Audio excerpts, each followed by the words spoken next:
welcome out to Golden Bears Stadium. It's football 2017 here on the Golden Bears Sports Network. Chris Malanga here with you and welcoming Coach Brandon Fisher in, pinch hitting tonight here on the Golden Bears Sports Network. And Coach, hard to believe it's already time for football season. I know, it's exciting. Been waiting all summer and been a long time coming. It's great to hear the band playing and see the kids get back out there. And we've got the football weather going on tonight. Usually, I was telling you out there, this first game, we're usually up here sweating and in shorts, and now it's a little chilly. It's football weather. Feels great. It does. Golfing weather, too. It does. The reason Brandon is here tonight, we want to say right at the top of the telecast, want to send our thoughts and prayers, our sympathies out to the family of Jim Funderburg. Jim's mother passed away yesterday, and that's why he's not with us tonight.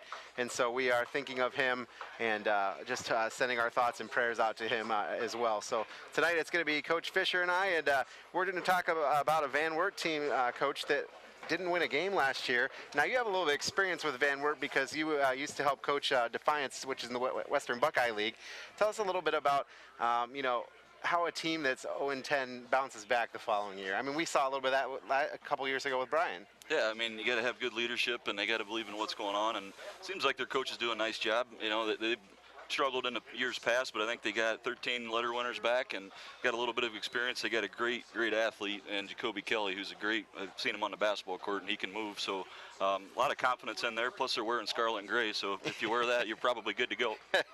And Kelly, as you're talking about, he plays both defensive back, and then he goes the other way and plays wide receiver for him. Kid's got a little bit of a speed. He's got good hands, and you know, he could be a threat for the Golden Bears. Bryan, meanwhile, finished 3-7 last season, 2-5 in the NWOL. Coach Grant Redhead is in his third year here. Bryan, meanwhile, returned 16 letter winners, including many starters, and they got 7 offensive starters and 6 defensive starters, so a lot of experience. And I think a lot of people think that this is the year that Bryan is, you know, kind of hit that 500 mark and maybe do even better. And we've got some senior leadership here that is now here and has bought into this program after 3 years. Yeah, not only that, Zach Nobis is back. He was hurt a little bit last year. Who was, you know, I think they were planning on him playing quarterback and had trouble last year with some injuries. He's back healthy, looked great in scrimmages. They do have a lot of leadership. They got some size up front now, a little bit more athletic, and it's a lot of fun to watch. You got a new kid in Evan Smith that's out to play football, which is pretty good size. You know, he's about 185 pounds. And he's also playing soccer. He's playing, yeah, he's dual sport kid, which we like to see. I like to see kids playing all kinds of sports, so kind of exciting with all the, you know, leadership and all the 16 letter winners they got coming back. Yeah, Nobis, you talked about him being injured a little bit last year. He only threw 58 times last year, completed 38 of them, and only for 570 yards. And then the backup isn't a bad kid either, Nate Miller. He's pretty athletic. He starts on the defensive side of the ball, but then he's the backup quarterback as well, and that kid's got a football mind as well. He's a great athlete. He's a coach's kid. You know, his dad helps out and is a great guy, and last year, it's hard for a kid to come in when you're injured and kind of go back and forth, and it's hard for coaches to try and figure out who's going to play quarterback when that happens too. So that's tough to do. People, you know, got to understand that's tough to figure out at times. Now it looks more like it's kind of more solidified now with Zach there and Nate backing him up. You know, I know they lost Drew, had an unfortunate knee injury there too, who kind of maybe would have been in the mix, play some receiver and other things like that. But this is exciting. You know, they're going to be better. He's all the coaches I've talked to have been really optimistic, so it's going to be fun to watch. You talked a little bit about that size that they have up front. It really is stunning when you look at the two deep, how big the first string is, and then when you get to the second string, there's a big drop off. Like you're looking at the left tackle position with Shima Sanchez. He's 6'1", 267, and the guy behind him 6'3", 180. So he's a little taller, but not as beefy. Just a little bit. Just a little. Gemma looks like a big athlete out there. He can move a little bit, and you know, they've got some good size now, and they do a great job of getting in the weight room. That's one thing Coach Redhead has really done well, and he's helped out kids in other programs too to get in the weight room. So that's a great thing for all the sports here at Bryan, especially football. And you can tell, you can see the size difference in them, that they're getting stronger. Yeah, absolutely. And a new running back this year, Noah Bonney, is going to take the running back duties along with Dom James. But Noah's a 5'8", 165-pound junior. He looked pretty decent running between the tackles during the scrimmages. He really did. I watched him at the Paulding scrimmage. He can move a little bit. He's got some good size. Dom's got some good size. I know they're younger kids, but they can move. You got plenty of size up front to make some room for them, so that's good. Yep, absolutely. And so on the defensive side of the ball, you've got a bunch of starters up front that have played several years. Travis Beck, the main one. Alex Potvin played last year a bit before he got injured. And Nate Miller, again, just an all-around athlete. Those guys are on the defense, and it'll be interesting to see what the Golden Bears can do this season on the defensive and offensive sides of the ball. Well, we're about set for the toss of the coin. We're going to take a break, and when we come back, we will talk with Coach Grant Redhead in the Extra Point program after this on BMU TV.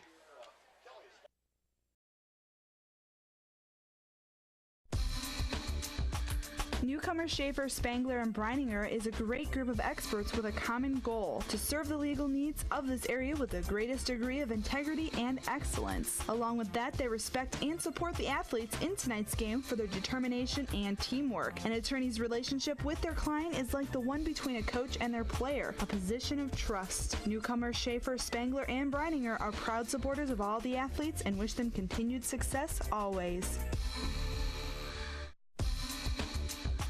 Newcomer Schaefer. Are you a home buyer looking for a great starter home, or maybe someone looking to downsize? Then come take a look at the home Misty King of Amerimaid Realty has for sale at 1008 Wilmore Circle. Aside from its incredible location close to Moore Park, this home offers 3 bedrooms, a huge living room, eat-in kitchen with appliances, an attached garage, a shed, and a nice deck out back. There's even new carpet throughout. Listed under $100,000, this home is economical and affordable. Phone Misty King today at 419-633-4997. Amerimaid Realty, your hometown real estate pro. Are you a home buyer looking for a great starter home, or maybe someone looking to downsize? Then come take a look at the... When I grow up, I want to be a piano player because my parents will be proud of me. When you were a kid, you were free to dream. I want to be a mermaid. I like the idea of being a scientist. I also want to be a tooth fairy. At American Family Insurance, we believe now is when you should dream more than ever. See Danielle Van Atta at Danielle Van Atta Agency, your American Star certified agency, excellence in customer experience.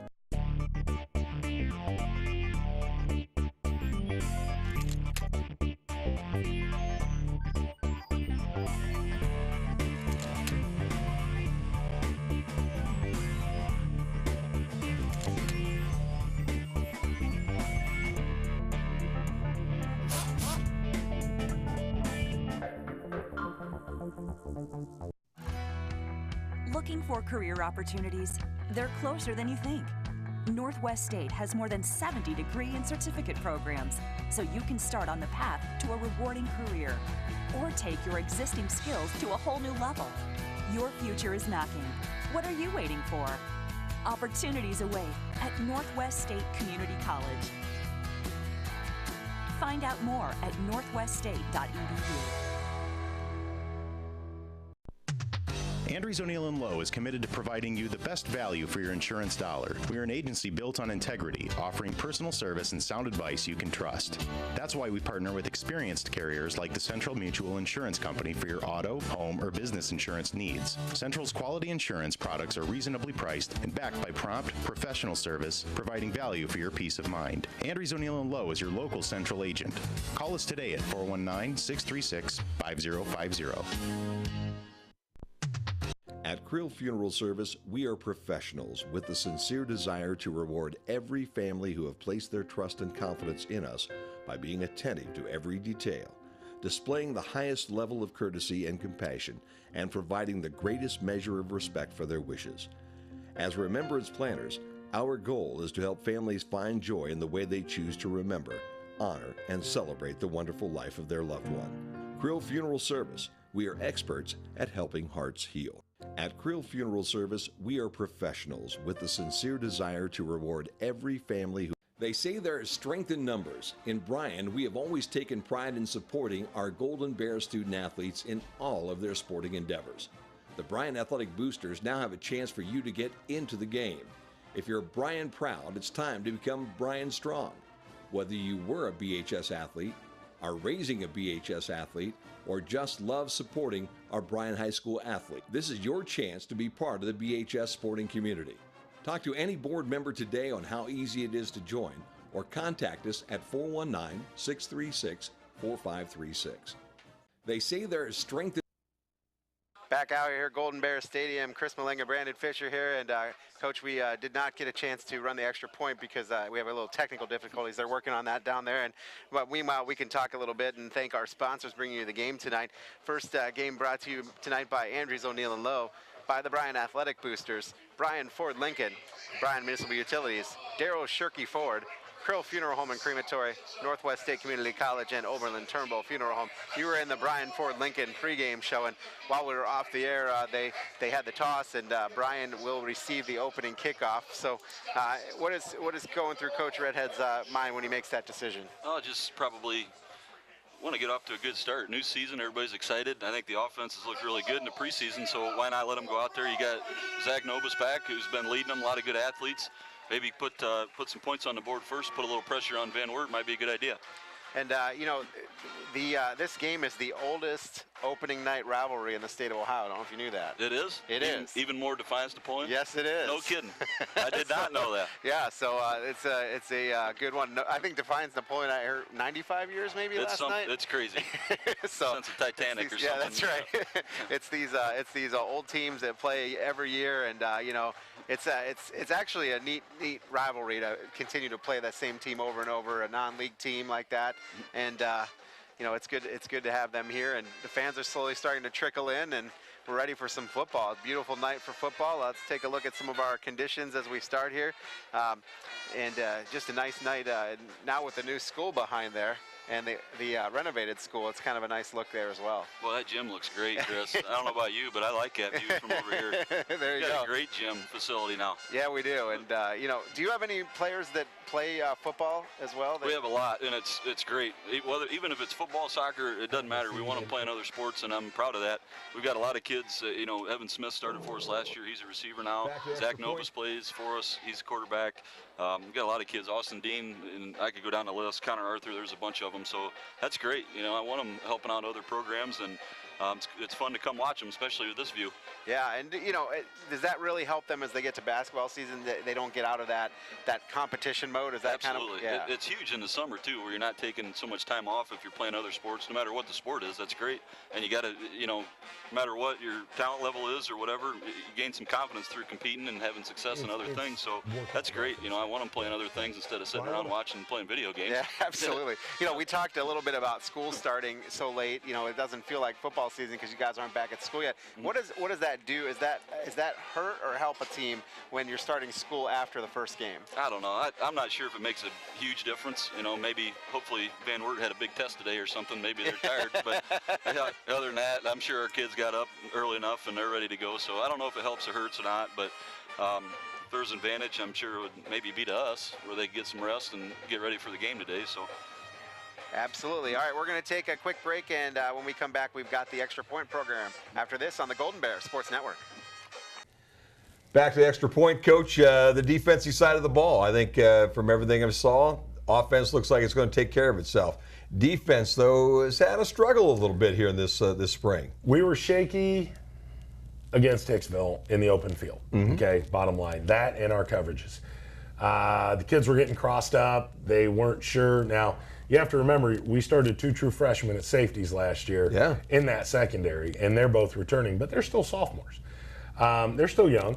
We've got, 2 new corners who have done a great job, Winsler and Dean, but Connor Arthur is going to play a lot of one of those corners as well, so we can spot Austin and play him more on offense because he starts both ways. We didn't tackle well in the open field, and our coverages broke down. We fixed those things. We did better against Paulding. They aren't a real passing team, so we'll get a good test Friday night against Van Wert. They're a throwing team as well, but I feel confident. We spent a lot of time in open field tackling, and we spent a lot of time correcting our coverages, and so the kids know where their zones are and when to man up. High school football normally doesn't come down to a kicking game, but you had a kicker around here for 4 years until this year. Jones is gone now, okay? Who's taking the slack now up in that kicking game for you? Well, thanks to the boards approving dual sports, and I was part of that.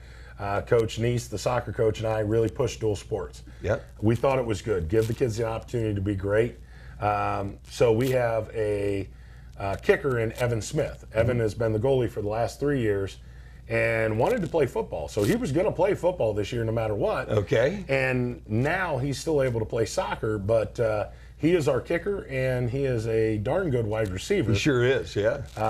Yeah, he was the Paulding nightmare because he scored 2 touchdowns on Friday and 3 goals on Saturday against Paulding. I'll be darned. Okay. So, you know, he's helped a lot because now we have a solid kicking game as well. Yeah. Never kicked a football before 3 weeks ago, and he listens, so it's making my life easy. Isn't that amazing? That does seem to be the trademark to this team this year, though. It seems like they really are bought in, focused, and listening to what you guys want them to do. They are. The one thing that we need to work on is maturity. Mm-hmm. It's time to grow up, boys. It's time to be, you know, a young man, and it's game time. You know, I had a young man ask me, Coach, he goes, "You're pretty teed up today." He goes, "Why?" I said, "Because we have 2 days till game. Yeah, yeah. Only 2 more days to prep. You guys have to start seeing that and have a sense of urgency." That's the one downside. The upside is they do listen, and they are putting the things we're teaching them into practice. It's just sometimes, you know, kids want to be goofy, and it's like, hey, you know, from 3 to 5, that's outside the lines. Let's focus inside the lines. No doubt. All right, Van Wert comes to town. Always good to open with those guys. It's one of the longest running opening nights in Ohio. Okay, they come in. It's a team that didn't win any games last year. You know, it's a team that you look at on paper and you say, what's there? But it's a team also, when you watch them a little bit, there's some skilled kids on that football team. Oh, yeah. They have a couple really good athletes. They've got Jacoby Kelly. He's a great basketball player, great slot receiver. We're going to know where he's at all the time. Yep. You know, they've got a new quarterback. Last year it was Storm Pierce, but he's playing receiver. The quarterback, big, tall, and a good runner. So we have to shut down the running queue and watch out for the slot receiver. You know, defensively, they've lost some. They had a great middle linebacker last year. Yeah. Fantastic. And he and Rittenhouse had a duel. You know, it was, and luckily we won that, you know, in an old slugfest. But they've lost him, and their defense isn't quite the same. They're still decent, but I think we'll be able to throw the ball. We need 3 to 5 stops. I said the key, we got to get 3 to 5 stops. Mm-hmm. If we get 3 stops, I think we win the game, because I feel our offense is going to be able to push deep and get some sort of points, be it a field goal, be it a touchdown, on every possession, as long as we don't shoot ourselves in the foot. You know, our offense is clicking that well now. So as long as we can get some stops in there, you know, we can outscore them. Got to be fun at least to open up the this year at home here in Bryan. Yeah, it is. You know, my last game I opened up, we had 3 pick sixes, so we're not going to have that. Knock on wood, somebody. Yeah, there you go. You know, that was the only time I'd ever seen it in my career. I think we'll be much sounder. The team's better. We're focused. You know, we've got 52. The numbers are about in the 50s where we've been. Yeah. Our ones are great. We've got some main subs. We need to keep developing the 2s along and get them ready in case we need them. But I like where the team sits. Yeah. Year number 3, you're feeling a lot more comfortable about everything. You're happy with where the program is for this 3rd year? Yeah, it's a building process, you know, and a lot of people say, well, how did the bottom fall out? You were 6-4 before you got here. Right. Kids, when I walked in there was 1 starter. Mm-hmm. That was it. Those kids had never played because it was always the seniors before them, and then the year before I got here, there was a big senior class again. There sure was. Now we have 18 lettermen and 13 returning starters. You know, we had that last year. We've got some experience, and I think that's going to be a key. But when you're in a process of changing over, first year usually you lose, and you lose big. Mm-hmm. So that happened to me at South. Second year, you win more than you lose, or, you know, you win and you lose, but the games are close. Right. We had 4 games that were within a touchdown. They sure were. This year, I think we're going to win a lot more than we lose, and the games are going to be close at times. But, you know, I like where we're at in the league. I like where we're at, you know, with our schedule. And then I think, you know, we're priming. I like where we're going, and I think next year is going to be even better. Yeah. Well, we can't wait, man. It is Friday night. It's time for the everybody tee it up and kick it off. I think you're the same way. Yeah, I hate preseason. I just want to get to games. I like getting into the nuts and bolts and breaking the teams down And we spend about 15 hours on the weekend that people don't see. Yeah. Meeting and game planning and breaking down film, and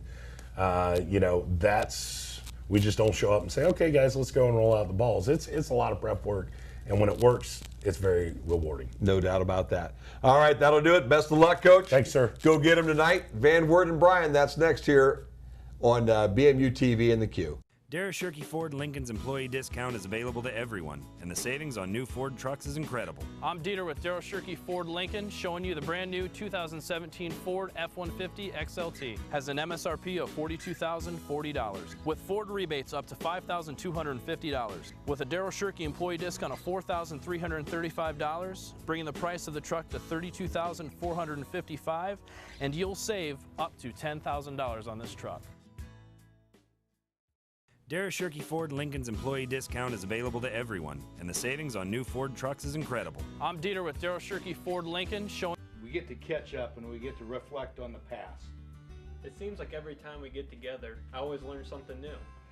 Here's the front page of the Columbus Dispatch when he won state baseball tournament, sliding into home plate. Look at that, the front page, and that's a neat picture. That was a great memory. I'll never forget that. At Oberlin Turnbull Funeral Home, we understand that there are special memories that need to be remembered and shared.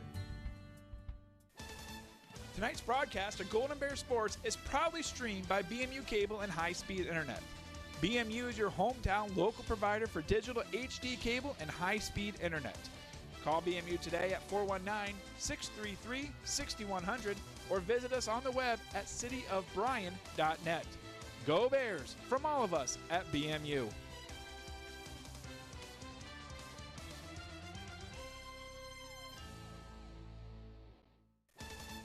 Tonight's broadcast of Golden Bear Sports is proudly streamed by BMU Cable and High-Speed Internet. BMU is your hometown local provider for digital HD cable and high-speed internet. Call BMU today at 419-633-6100 or visit us on the web at cityofbryan.net. Go Bears from all of us at BMU.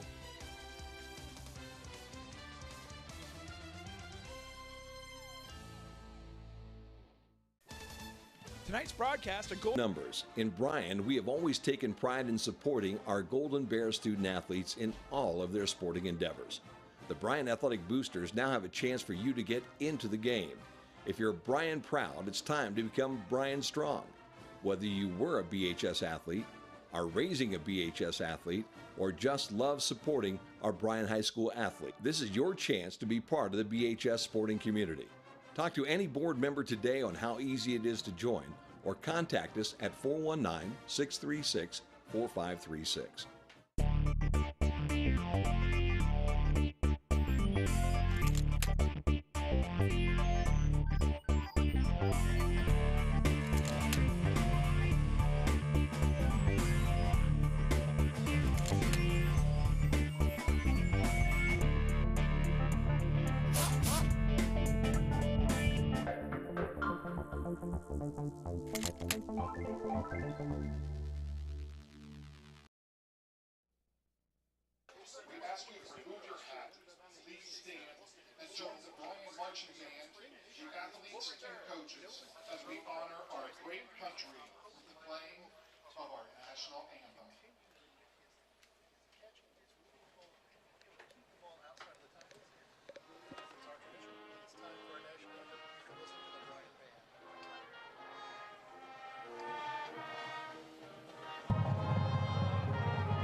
Our national anthem here on the Golden Bears Sports Network. Thanks so much for joining us.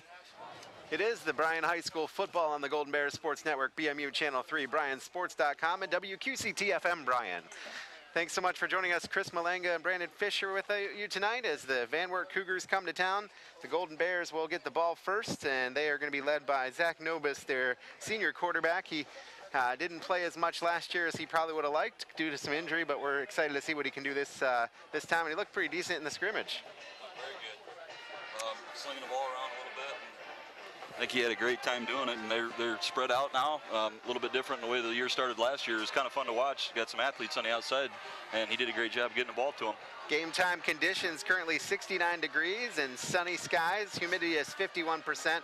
The wind is out of the south at 4 miles per hour, and should be a good night for football. We're expected to get down below 60 into the upper 50s by the end of the night. And as you said, you're in a long sleeve kind of outfit there because it's going to be chilly. I'm a little scared. I get cold pretty quick, Chris.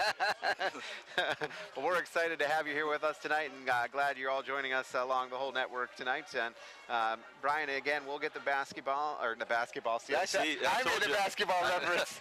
There's a running bet how many basketball references I make. You got one more than me. I got one more than you. Let's take a look at that starting lineup for the Golden Bears. A left tackle, we've got Sanchez, a 6'1", 267 senior. Tyler Hartsock is at left guard, 5'10", 255-pound senior. Travis Beck in the center, 6', 270-pound senior. Keegan Brown at the right guard position, 6', 238 pounds. Junior Ian Moore is a right tackle, 5'10", 192-pound junior.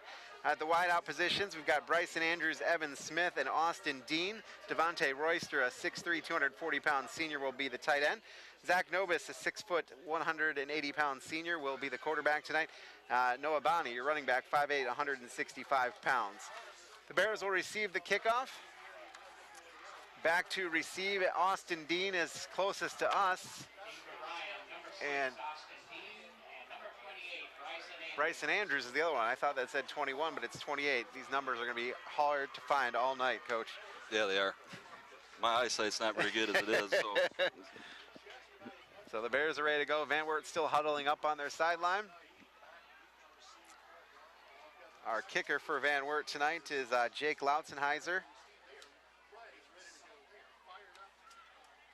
And looks like Bryan is ready to go. They're out there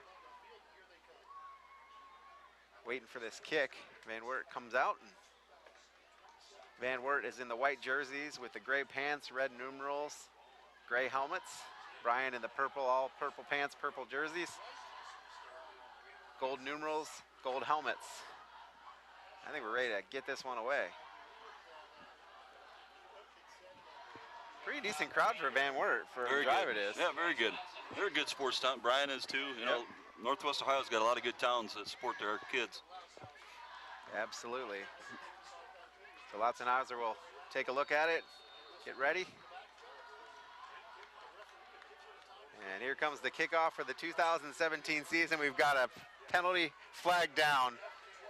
Bears will get it. This is Andrews. Andrews will bring it up, across the 30, up to the 32-yard line. And there is a penalty flag down at about the 50-yard line. I'm guessing the way it was thrown, it was offsides on Van Wert, but you would think. He threw it right. He was standing right on their lineup there when he threw it. So let's see what we got. Sideline warning. Oh, I guess that's a sideline warning on the Bears. Okay. Wow. I've never seen that called before the kickoff before. That was interesting. All right, so the Golden Bears will take the field.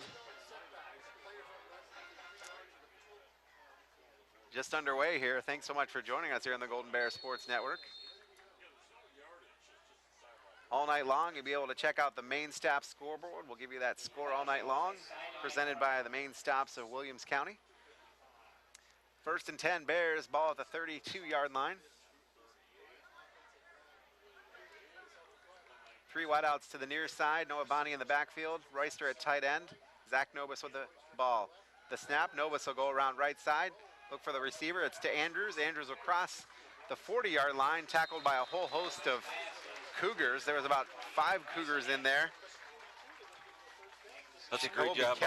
Great job by the line too. They sent 2 blitzers, you know, right up the B gap, right the same kid on the offensive line. They did a great job of picking that up and let Zach get outside and throw the ball. Zach just rolling to his right. He had plenty of time. In previous years, that had been broken up when you have guys coming at the line like that. But looks like that line holding their own so far tonight. It's going to be 1st and 10, ball at the 42. So we got enough for the first down. Second play from scrimmage, same formation except the wide receivers are at the top of the screen. Nobis will go the other way. And he'll keep it. He'll get across the 45, across the 50, 45, 40. And he gets it down at the 40-yard line, right at the 40-yard line. Nice move there by Zach Nobis to pick up a first down and more. It's another good job rolling the quarterback out. They're running trips and getting him outside. And they did a nice double team on the edge there to keep that end out of his way and did a nice run up the middle. All right, so Zach Nobis definitely back so far the first 2 plays here of the season. And we've got another first down, 2 first downs already. Ball at the Van Wert 40. One receiver here, that's Andrews. Dean, and now Dean will come in motion. Smith at the top now. Nobis again with the keeper. He'll go left side this time, pick up about 4 yards on the play. See where they spot. I guess spot that at the 37-yard line, so we'll pick up 3. They ran Austin Dean in motion on that, kind of a jet motion. Van Wert didn't move. Looks like they're in zone defense, so it's a good read by Zach. Everybody went back, nobody open, just run it. They're going to spot it at the 36-yard line, so a pickup of 4. 10:33 remaining, no score here early on the main stop Williams County scoreboard. Bears have it 2nd and 6. Bonnie to Nobis's right. Snap back. Nobis will come up the front, right through the middle, make somebody miss. Kind of hurdles one of the defenders, and he gets up to the 28-yard line. Another nice run in. It's a good job of him stepping up. I mean, there was pressure on his right side right off the end. He stepped up, still looking downfield, which is great, and then just took off, got another first down. It's always nice when you have a quarterback that can work through his progressions, but also be aware and run. He seems experienced. Like I said, they're dropping back in zone. When anybody open right away, and with pressure, he didn't stay back here and take a sack. He got out of it. All right, so Smith will go out here to the near side. He has Austin Dean in the slot. Up at the top, it'll be Bryson Andrews. Bonnie to the right of the quarterback. Quarterback in the shotgun. And looks like he drew him off as a hard count. And Van Wert jumps, so that'll be the first penalty, and it is on Van Wert. You can see the experience. They're doing a great job of spreading people out right now with the play. Defense, number 54, 5 yards. Remains first down. All right, so it'll be first down and 5 now. Ball is spotted at the 21-yard line. 9:50 remaining here, first quarter of play. Shotgun start. Hand off to Bonnie. Bonnie will come through the middle. Off a right tackle, and he'll pick up a couple. Looks like Van Wert's mixing up their looks a little bit. They're running a 3-4 and a 4-3 kind of different times. So good job by the line kind of making up for that. Ball spotted at the 19-yard line. That's going to be a pickup of about 2 yards. So we'll bring up 2nd and 3 for the Golden Bears.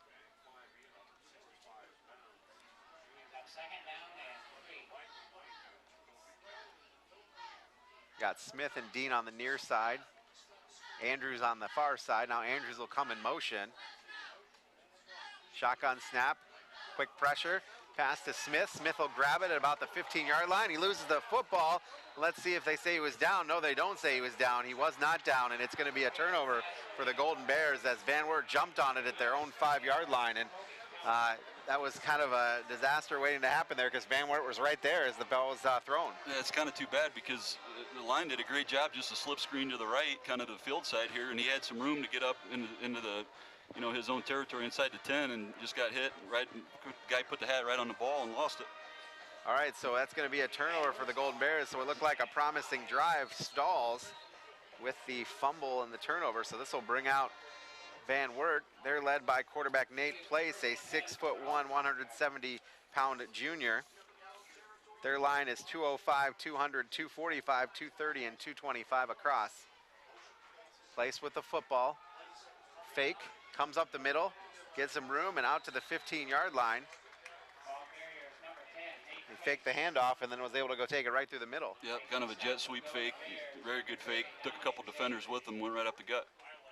That's a first down and 10 at the 16-yard line. The clock is at 8 minutes and 50 seconds. Clock has started. Van Wert in the shotgun. Snap back to place. It's a high snap. This time he fakes it again and then picks up a couple.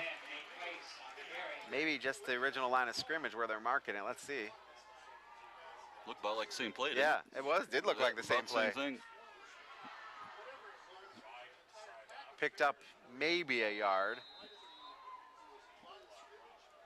That brings up 2nd and 9 now. Got about a yard. Maybe 2. 3 wideouts to the right side. Kind of a pistol formation.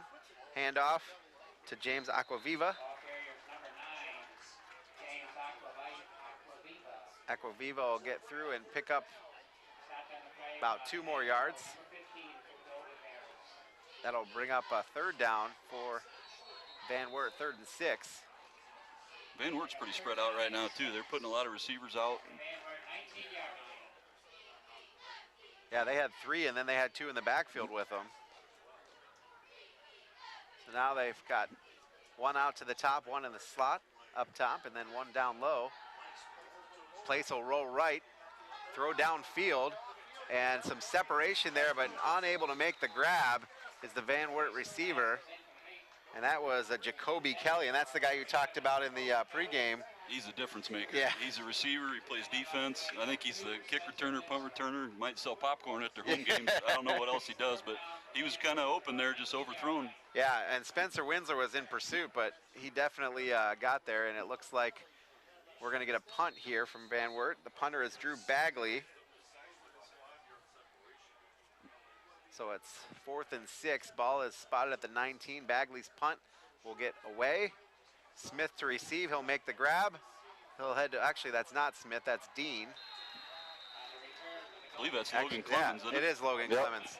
8 and 6 all look alike. Yeah, they do. So Clemens able to advance it a couple of yards, and that'll bring up 1st down for the Bears at their own 48-yard line. Really good field position. They had a great drive, took some time off the clock. Unfortunate with the fumble, but still promising. Yeah, absolutely. 7:13 here in the first quarter. The main stop scoreboard shows 0-0. Bryan and Van Wert, thanks so much for joining us here on the Golden Bears Sports Network. This will be drive number 2 for the Golden Bears. Nobus at quarterback. He's got Bonnie on his left side. Trips to the top. Shotgun snap comes. Some pressure, throws to the middle of the field. He's got a receiver, that's Devontae Royster, who will get all the way up to the 34-yard line. So Devontae coming from that tight end position to make the grab. Another great job by Nobus at quarterback. They actually sent 5 on a blitz while they're in trips, which is hard to do. He was wide open over the middle. Van Wert sent everybody under blitz, didn't have anybody in the middle of the field.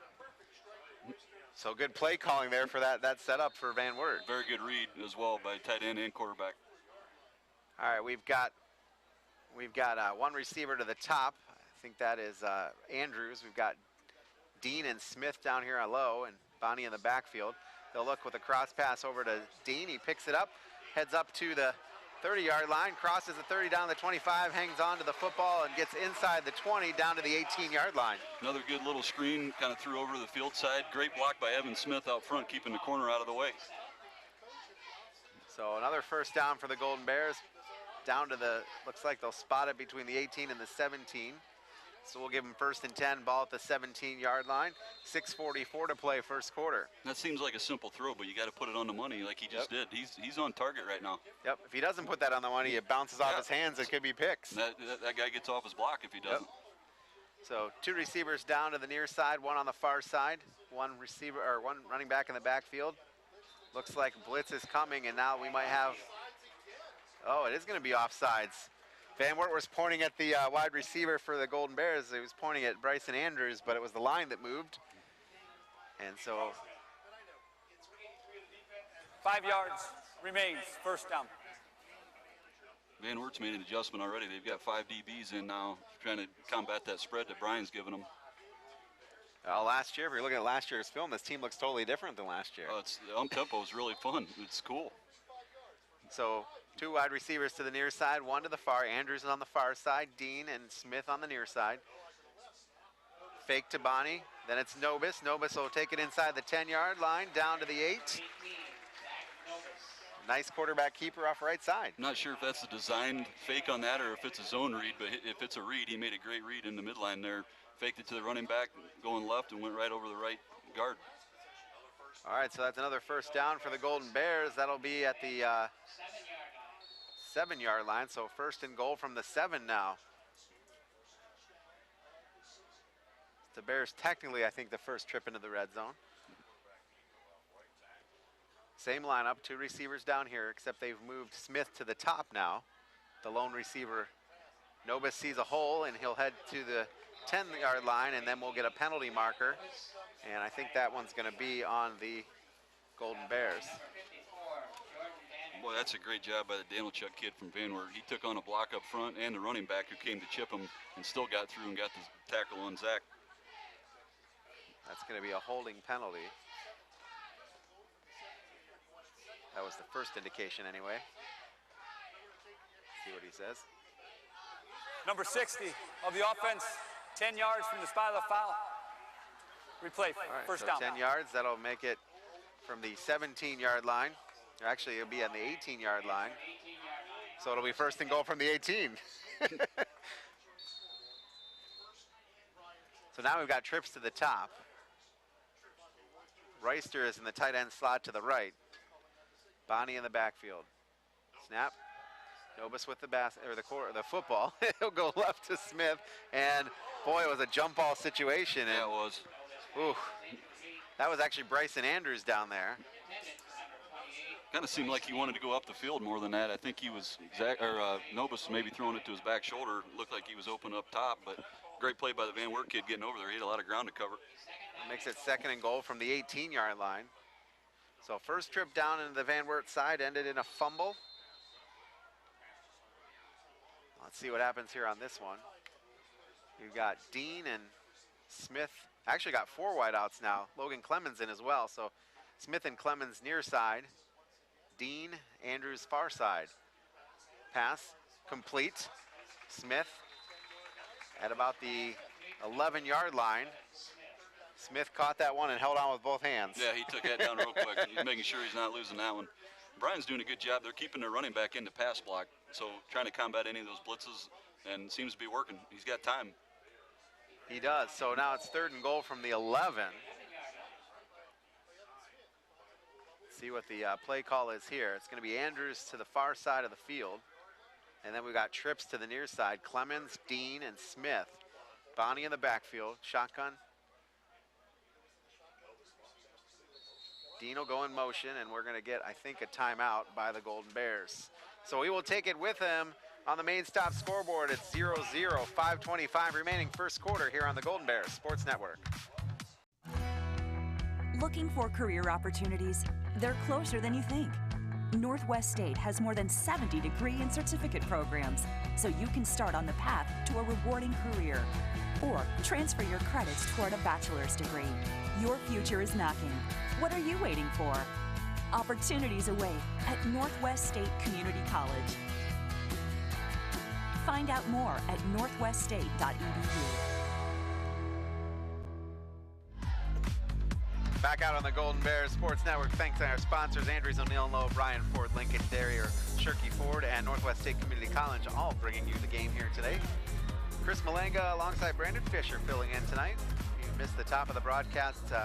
Thoughts and prayers going out to Jim Funderburg on the loss of his mother. So Brandon is helping me out tonight. My first one, we had technical difficulties. I don't think that's an accident either. And I've made the 2 basketball references and you haven't, so there you go. Don't worry, they'll come. All right, so it's third and goal from the 11-yard line. Bryan was inside the 10 and then had a penalty. And now we've got Bryson Andrews down on the near side, Dean and Smith at the top, running back in the backfield. Blitz is coming.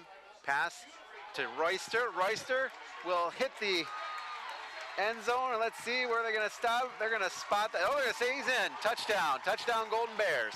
What a great play call. Van Wert has 5 DBs that they're putting in a shell, basically to go back and protect the goal line. They ran a screen to the tight end. Royster, really good play call on that. I wasn't sure Royster was going to get there, but he was looking for that pylon and got in just inside. So pretty good dive for a second, yeah, wasn't it? Absolutely. So with that play of 5:15 remaining here in the first quarter, the main stop scoreboard shows 6-0, and the kick to come. Miller the holder, Smith the kicker. Kick is up and good.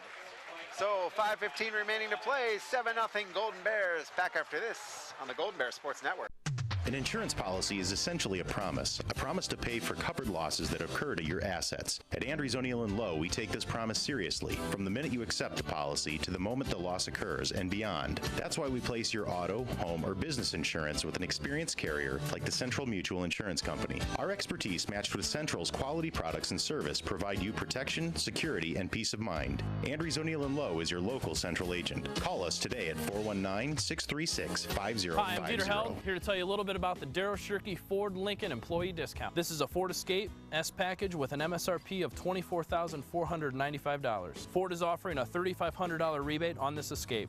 And here's where the Darrow Shirky employee discount comes into play. It takes an additional $1,476 off the price of the Escape, bringing the total to $19,519. How much can Darrow Shirky's employee discount save you?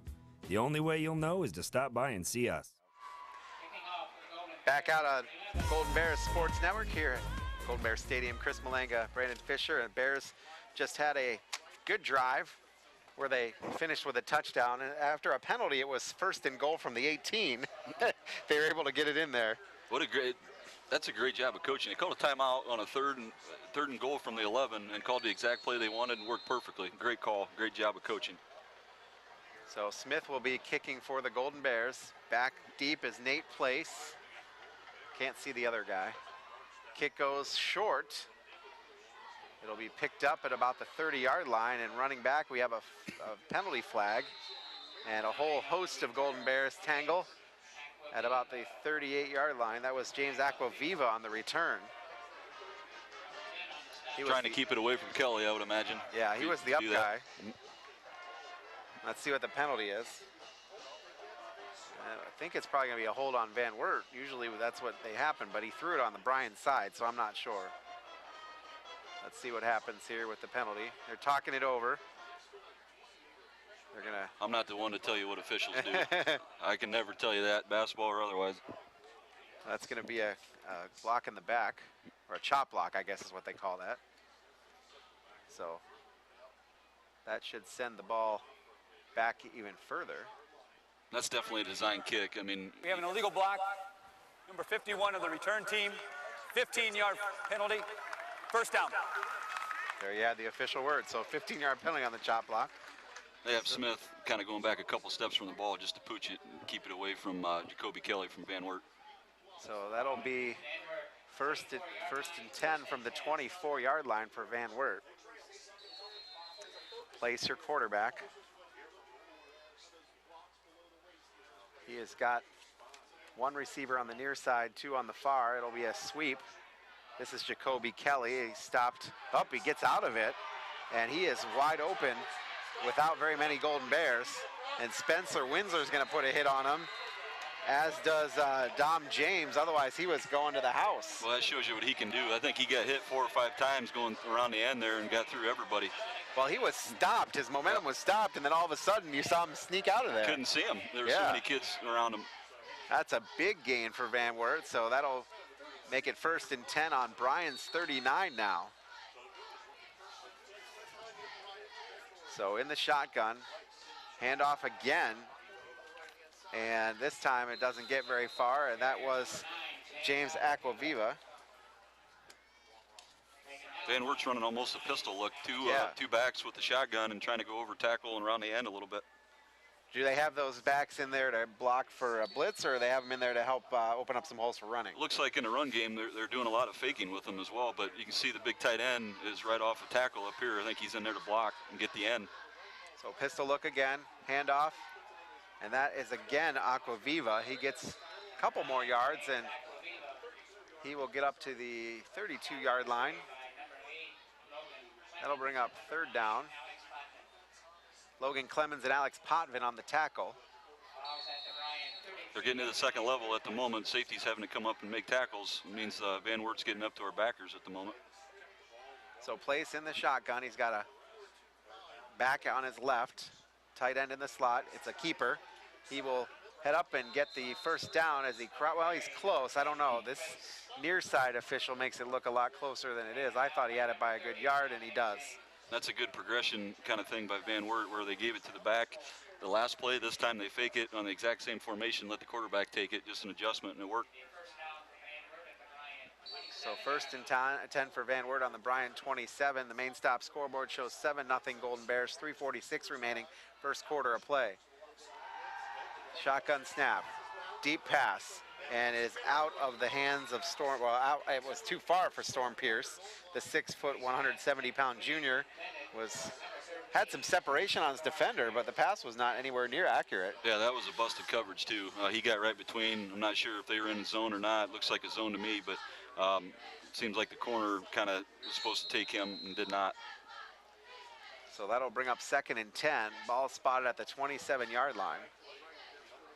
Pistol look again for Van Wert. They've got two receivers tight, and then they bring Kelly in motion. They'll hand off to him on the sweep, and Bears look like they have it, and they do. That time, took a whole host of Bears. There were like 6 Golden Bears around here to make that stop. It's a good job by Spencer Winsler staying in there, getting off his block, and making a tackle, and a great athlete because he did get around the end. Van Wert's running the same formation a lot. It's the tight end over the right tackle, and they're either running a jet sweep or kind of a zone read, and that was a zone read on the jet sweep, which is crazy. Put it all together. Put it all together. Yep. So that'll bring up third and 8. Ball spotted at the 27-yard line. 3:02 remaining. Now they got the tight end split out. Lots of different formations. So one wide receiver at the top. I think we're going to get an offsides there, or a false start, because that tight end was through big time before the ball was snapped. And see, they brought him back right to where he has been, behind false the tackle start. again. Number 11 of the offense, 5 yards, remains third down. So there you have it. 5-yard penalty will bring back to the 32-yard line, 33-yard, 32. This brings up third and 13. See what Van Wert looks like here. It's very similar formation every time, it's just different motions. Yep. They've got their receivers in very tight place with the football. He'll throw to the right side. Oh, big hit by Spencer Winsler. That was a completed pass. I think that was to Aquaviva.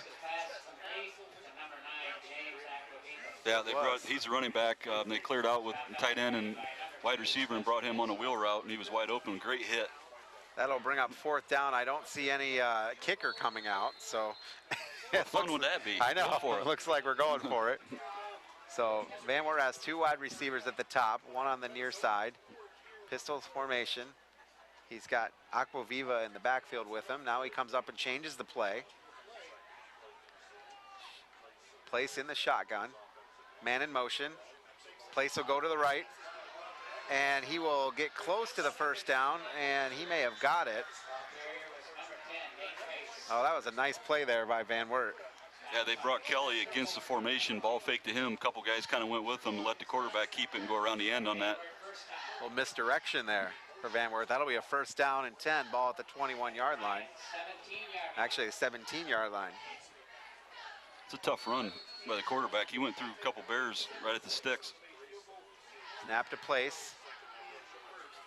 He'll throw to the left side, and let's see if he caught that. I don't think he caught that. They're going to say he caught that. He was juggling that as it went out of bounds. Very good catch. Oof. It's the first time I've seen their quarterback roll out and throw. Yeah. Usually he's been a lot of zone read fakes and stuff, but got to keep contained on that. That was Storm Pierce for the Golden Bears, and that was Connor Arthur on the coverage. Good coverage. He was there. Just a good placement of the ball. So second and 3, ball is at the 9-yard line. Place will keep it on the left-hand side and go down a couple yards, about the 5-yard line. Everybody went right except for Place. Tell you what, it's Drew Bagley is their tight end. He's listed as a receiver, but he's 6'3", 210 pounds, and he is getting the edge every time on these blocks. And he's a big kid. He's kind of the one setting this up for all these run plays at the moment.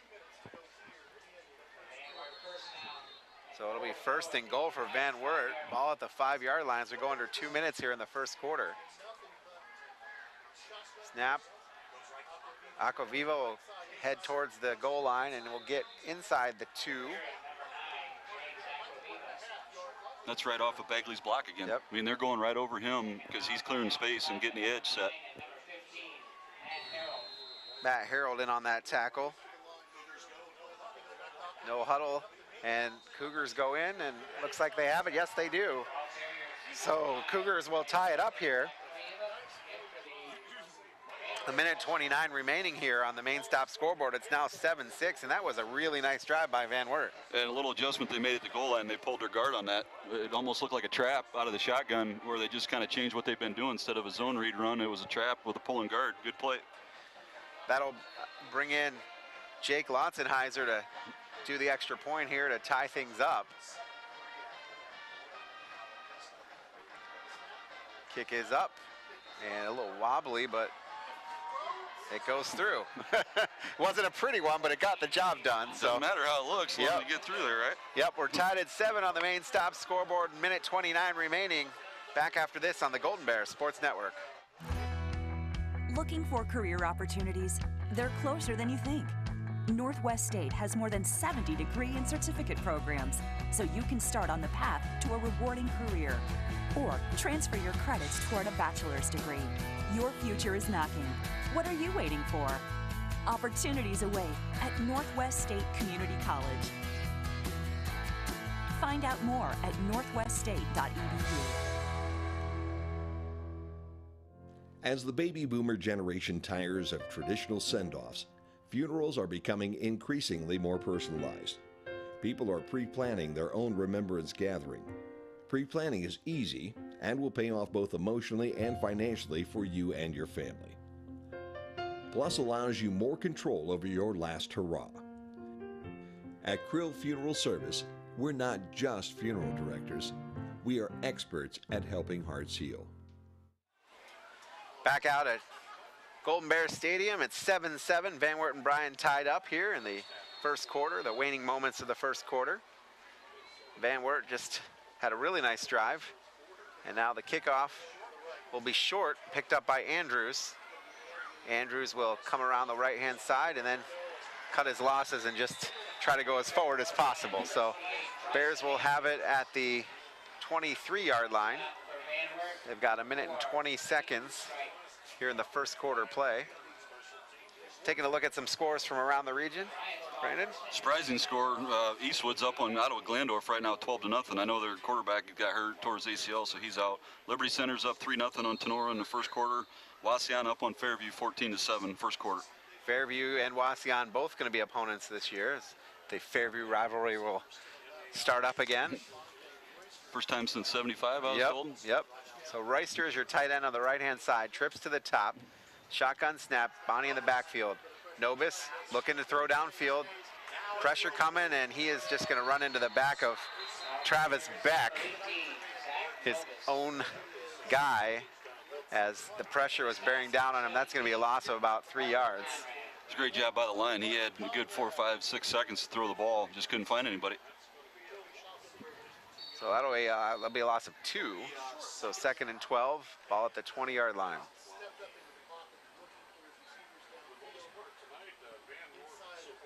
Switching up things. Andrews at the top of the screen now. And we've got Smith and Dean down on the near side. Nobis in the shotgun. He'll throw to Smith. It's going to be too tall for Smith. He kind of lost it in the sun there. Not really the sun, but he kind of lost it. He was looking where it was going to come. He was expecting it in front of him, and it was kind of a little bit behind him. Yeah, it looked like he had him too. Throw it up the field a little bit more, just kind of sailed out of bounds. Van Wert's they're literally in a cover 4 where they're just sending everybody back to protect right now, and they're sending all their linebackers. So It's going to be tough to throw down the field, and if they're sending 6 guys back, just a tough read on that. So that'll bring up 3rd down and 12, ball at the 21. Trips to the top. One running back in the backfield. That's Bonnie. Nobis with the snap. Has a little bit of time. He'll throw across the middle. Oh, almost picked off by number 16. That was 16 is Jake Hillary. And that'll bring up 4th down, and the Bears will have to punt. So what has Van Wert done as a change now? Because the Bears were able to move it so well the first drive. Yeah, it's just like we talked about. They're taking 5 DBs, and they're really it's a cover 4, and they're bringing a guy underneath. So it's hard to hit anything over the middle that's short, and it's hard to throw it long when you got 4 guys that are deep. So it's going to be tough. Probably have to hit it in the flats. Maybe look there, but that's a tough read. I tell you what, I'm impressed with the offensive line though. He's got time. It's just tough to find anybody with a little bit of separation right now when they're that deep. Yep. So a late run on. Keegan Brown will come in. They'll have to take a timeout because the Bears were not ready to make that punt. And I'm thinking Coach Redhead is not going to be thrilled with that situation. We're going to keep it right here, and let's take a look at some other scores from around the region if we can. Let me check and see who we got. Archibald's up 10-0 on Hicksville, 2nd quarter. Ayersville's up 7-6 on the Eden Bombers, 1st quarter. Evergreen and Otsego are tied at 0-0. Montpelier and Antwerp tied at 0, 1st quarter. Patrick Henry and Lipsick tied 0-0 as well. Edgerton's up 14-0 on Hilltop in the 1st quarter, and they're supposed to be strong this year. Yes, they are. They are. Hopefully the Bombers get a win. Am I allowed to say that? Sure, why not? I'm rooting for them, so. Always will. All right, so now Bryan will have it 4th and 12, and the 2nd timeout had to be burned in the 1st quarter. Hopefully that won't come back to bite them later on in the game. So Kelly's back as a punt returner. Kelly's back. He does everything but be in the band, doesn't he? He may be in the band. We haven't seen yet either. It's impressive. It's incredible. I'm scared to see him in the winter. So Smith's punt will go high. Short. It'll bounce and take a very favorable Bryan bounce. And the Bears will down it at the 38-yard line. So nice punt. It didn't look like much off the foot, but it got a good roll. Yeah, but again, they're keeping it away from him. They're trying to kick it out of bounds or close to it. So that's a good plan because it's tough to tackle that guy in space. We saw how hard it was to tackle him when he's going through 5 bodies, let alone out in the middle of open air. So it's a good punt, good strategy by the coaches. So it'll be 1st and 10 for the Bears, or excuse me, the Cougars on the 38-yard line. 14.8 seconds to go here, 1st quarter. We've got Storm Pierce on the near side. Another receiver goes in there as well. That's Kelly. One on the far side. Snap, handoff. Aquaviva will take it a couple yards, pick up about 3. It's a good job by the linebackers getting through the 2nd level blocks, making that tackle. So that's going to be the end of the 1st quarter. The main stop scoreboard shows us tied at 7 here on the Golden Bears Sports Network. An insurance policy is essentially a promise to pay for covered losses that occur to your assets. At Andrews O'Neill & Lowe, we take this promise seriously, from the minute you accept the policy to the moment the loss occurs and beyond. That's why we place your auto, home, or business insurance with an experienced carrier like the Central Mutual Insurance Company. Our expertise, matched with Central's quality products and service, provide you protection, security, and peace of mind. Andrews O'Neill & Lowe is your local Central agent. Call us today at 419-636-5050. They say there is strength in numbers. In Bryan, we have always taken pride in supporting our Golden Bear student athletes in all of their sporting endeavors. The Bryan Athletic Boosters now have a chance for you to get into the game. If you're Bryan proud, it's time to become Bryan strong. Whether you were a BHS athlete, are raising a BHS athlete, or just love supporting our Bryan High School athlete, this is your chance to be part of the BHS sporting community. Talk to any board member today on how easy it is to join, or contact us at 419-636-4536. Start of the second quarter here on the Golden Bears Sports Network. Chris Malenga, Coach Brandon Fisher with us here, and hope you're enjoying this game on BMU. If you're watching the rebroadcast on Saturday night or live on the radio. Quick pass. That's going to be Tanner Barnhart, and Golden Bears almost got to that one. Matt Harold, I think, was the guy that got in there and put a hand up, couldn't do it. So that'll be a pickup of about 8. It's a good little slip screen again. Staple of the spread offense. 2. Oh, the Bears are going to get caught for offsides. Just misheard a snap count. It's going to be offsides on the Golden Bears. But we'll listen. Encroachment. 68 of the defense. 5-yard penalty will result in the first down. All right, so there you have it. That's going to make an automatic first down. So now it's first down from the 49-yard line of the Golden Bears. 2 wideouts on the near side, 1 on the far side. He's got a couple of receivers in the backfield, kind of that pistol look again. Quarterback keeper, Bears all over that one, and nowhere to go. And good job by the defensive end. Dom James came up and made a hit as well from linebacker spot. so a pickup of about 1.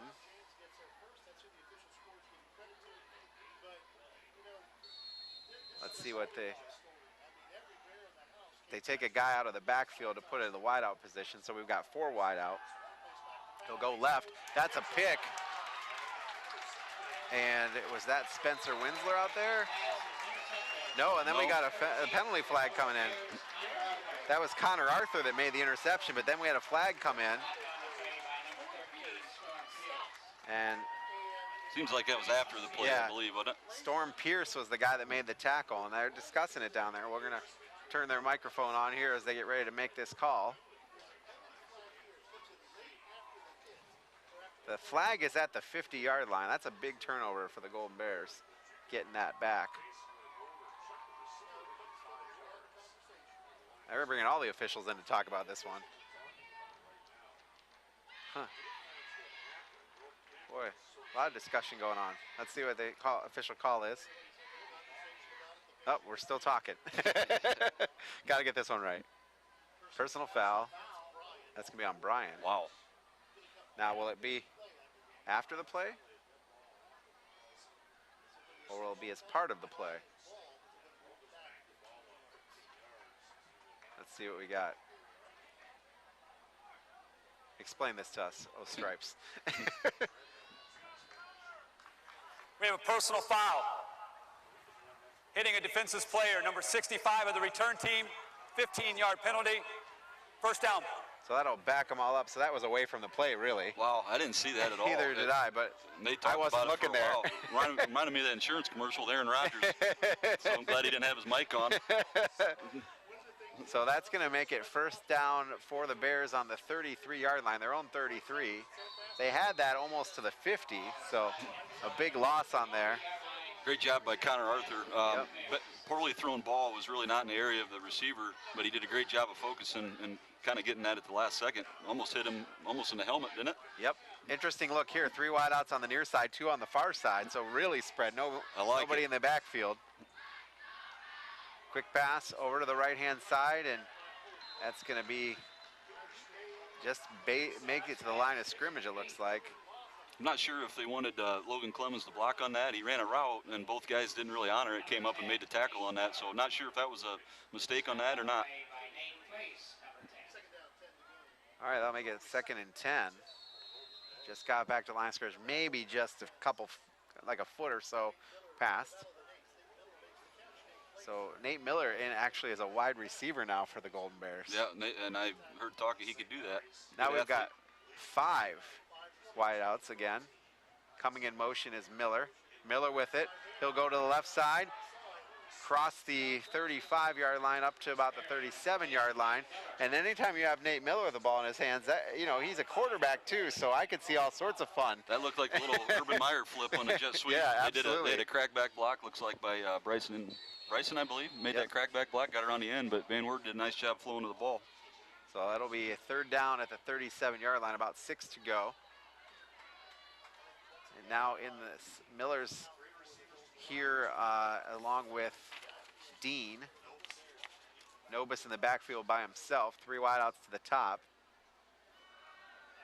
Nobis with some time, he'll throw, and that's going to be an interception the other way, and that is Jacoby Kelly who picks that one off, and he just got right where the ball was coming. He did a nice job of reading where that ball was thrown and stepping right in front of the receiver. Yeah, they're in zone again, and he was kind of watching the quarterback like you're supposed to in your zone, followed his eyes, came over and made a diving catch. That kid is an excellent athlete.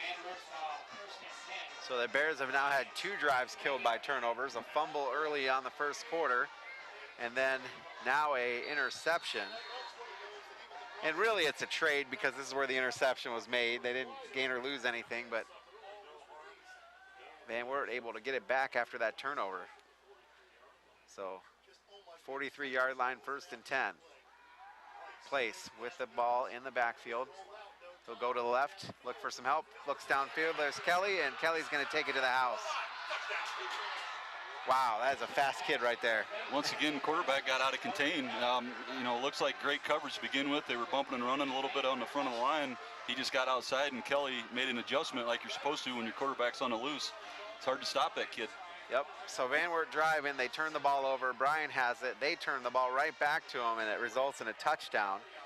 And right now, the main stop scoreboard shows 13-7 Van Wert with 9:07 remaining. Second quarter, point after attempt is coming. And Kelly's gonna kick it. Unbelievable. Or is he holding? I think he's holding. Oh, he's holding, okay. He might do both. Yeah, Lotzenheiser's your kicker. So extra point coming. Bears block it. Nice job there. That was Dom James that got a hand in there and blocked that one. Wow. Great play, getting through there.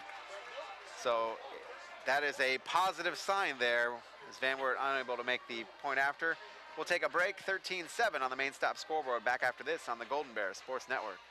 Gathering with those we love, we get to catch up and we get to reflect on the past. It seems like every time we get together, I always learn something new. Here's the front page of the Columbus Dispatch when he won state baseball tournament, sliding into home plate. Look at that, the front page, and that's a neat picture. That was a great memory. I'll never forget that. At Oberlin Turnbull Funeral Home, we understand that there are special memories that need to be remembered and shared. Back out at Golden Bear Stadium, Bears will get the kickoff here after Van Wert. We had a little change in interception. So Van Wert was driving through a pick. Bryan then threw a pick the other way, and then Van Wert able to take it in for the touchdown. We got Bryson Andrews and Dean back. Spencer Winsler's one of the up backs. Royster close as well.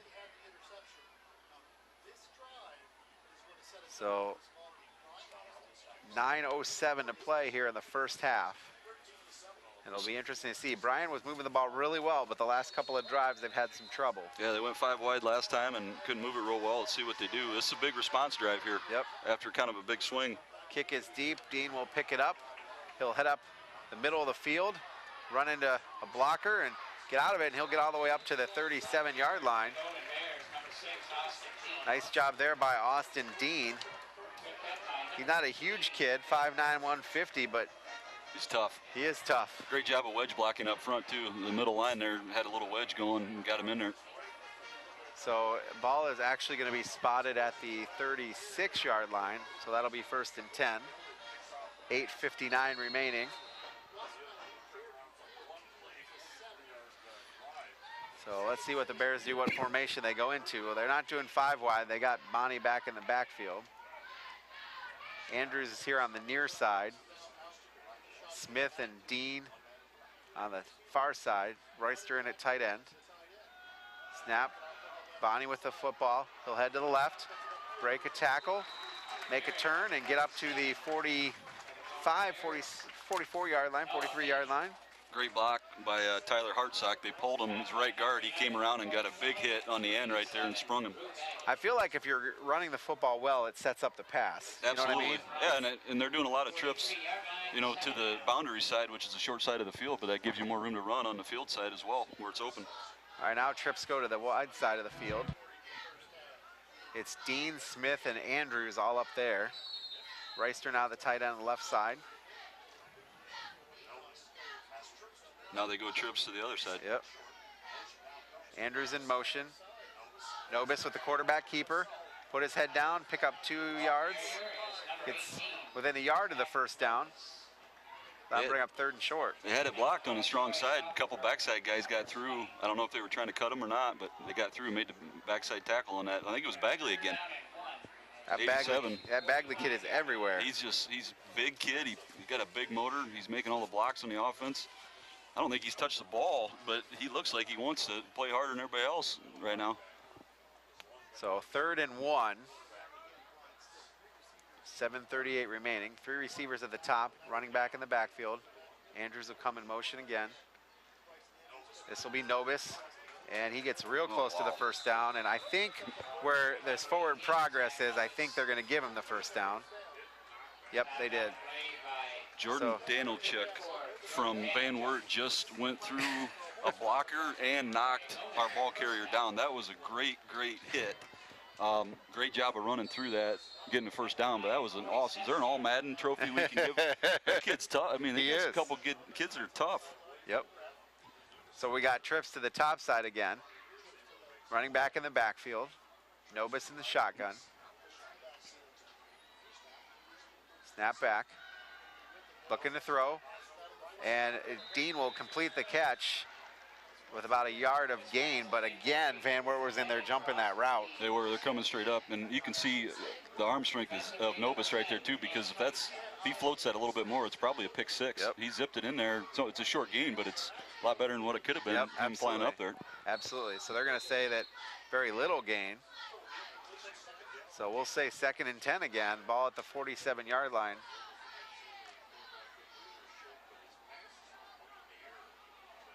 Seems like they can set up some downfield stuff. Yeah, absolutely. They're doing a lot of slip screens and stuff like that, stop routes. But 1 receiver on the near side, 2 on the far. Now in motion is Dean, I think that is, and Dean just loses his footing.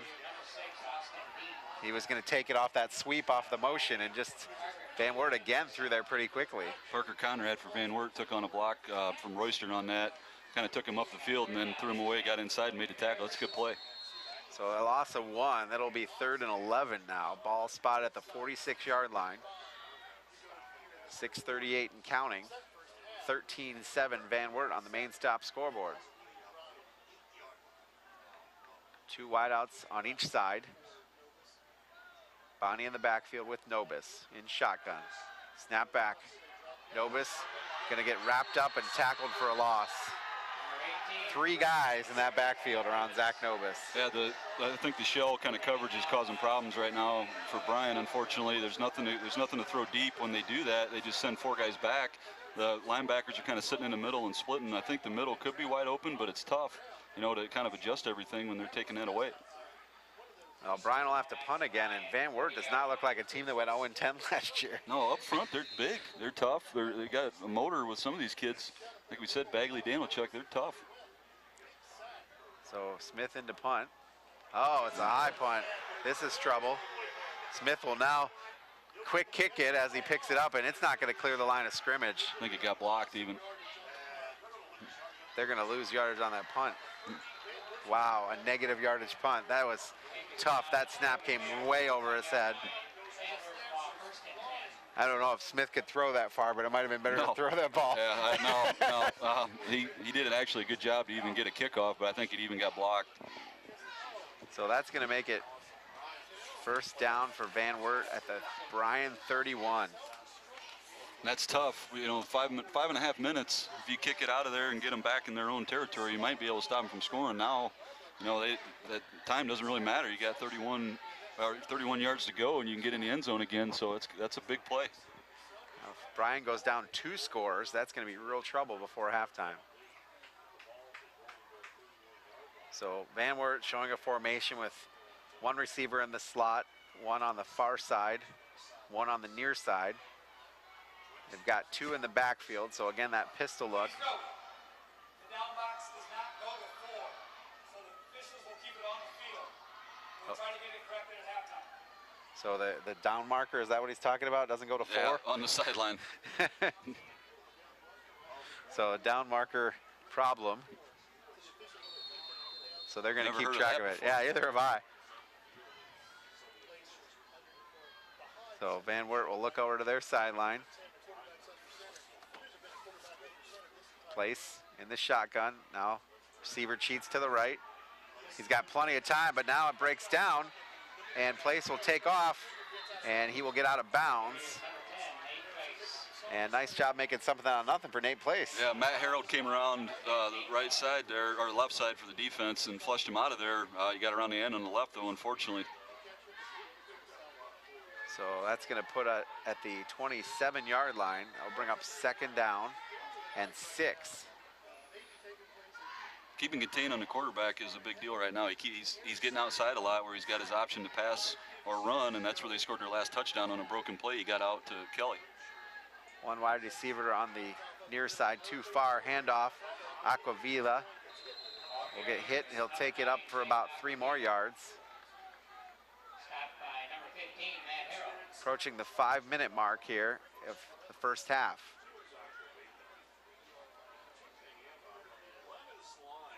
Van Wert not in any hurry. They're letting the clock tick. They don't have very far to go. Make sure they get this one right. 2 wideouts on the near side, 2 on the far. 1 on the near is now in the slot. Quarterback keeper gets flushed out, and great play by Harold again. Yep. Place is down, and he'll lose 4 yards. That's 3 plays in a row. He's gotten around his blocker and done his job. That's really good. Tough play by Matt Harold. 6'3", 180-pound junior is Harold. So it's actually 4th down. Oh, 4th down, yep. So that box is already getting you in it. Yep, it is.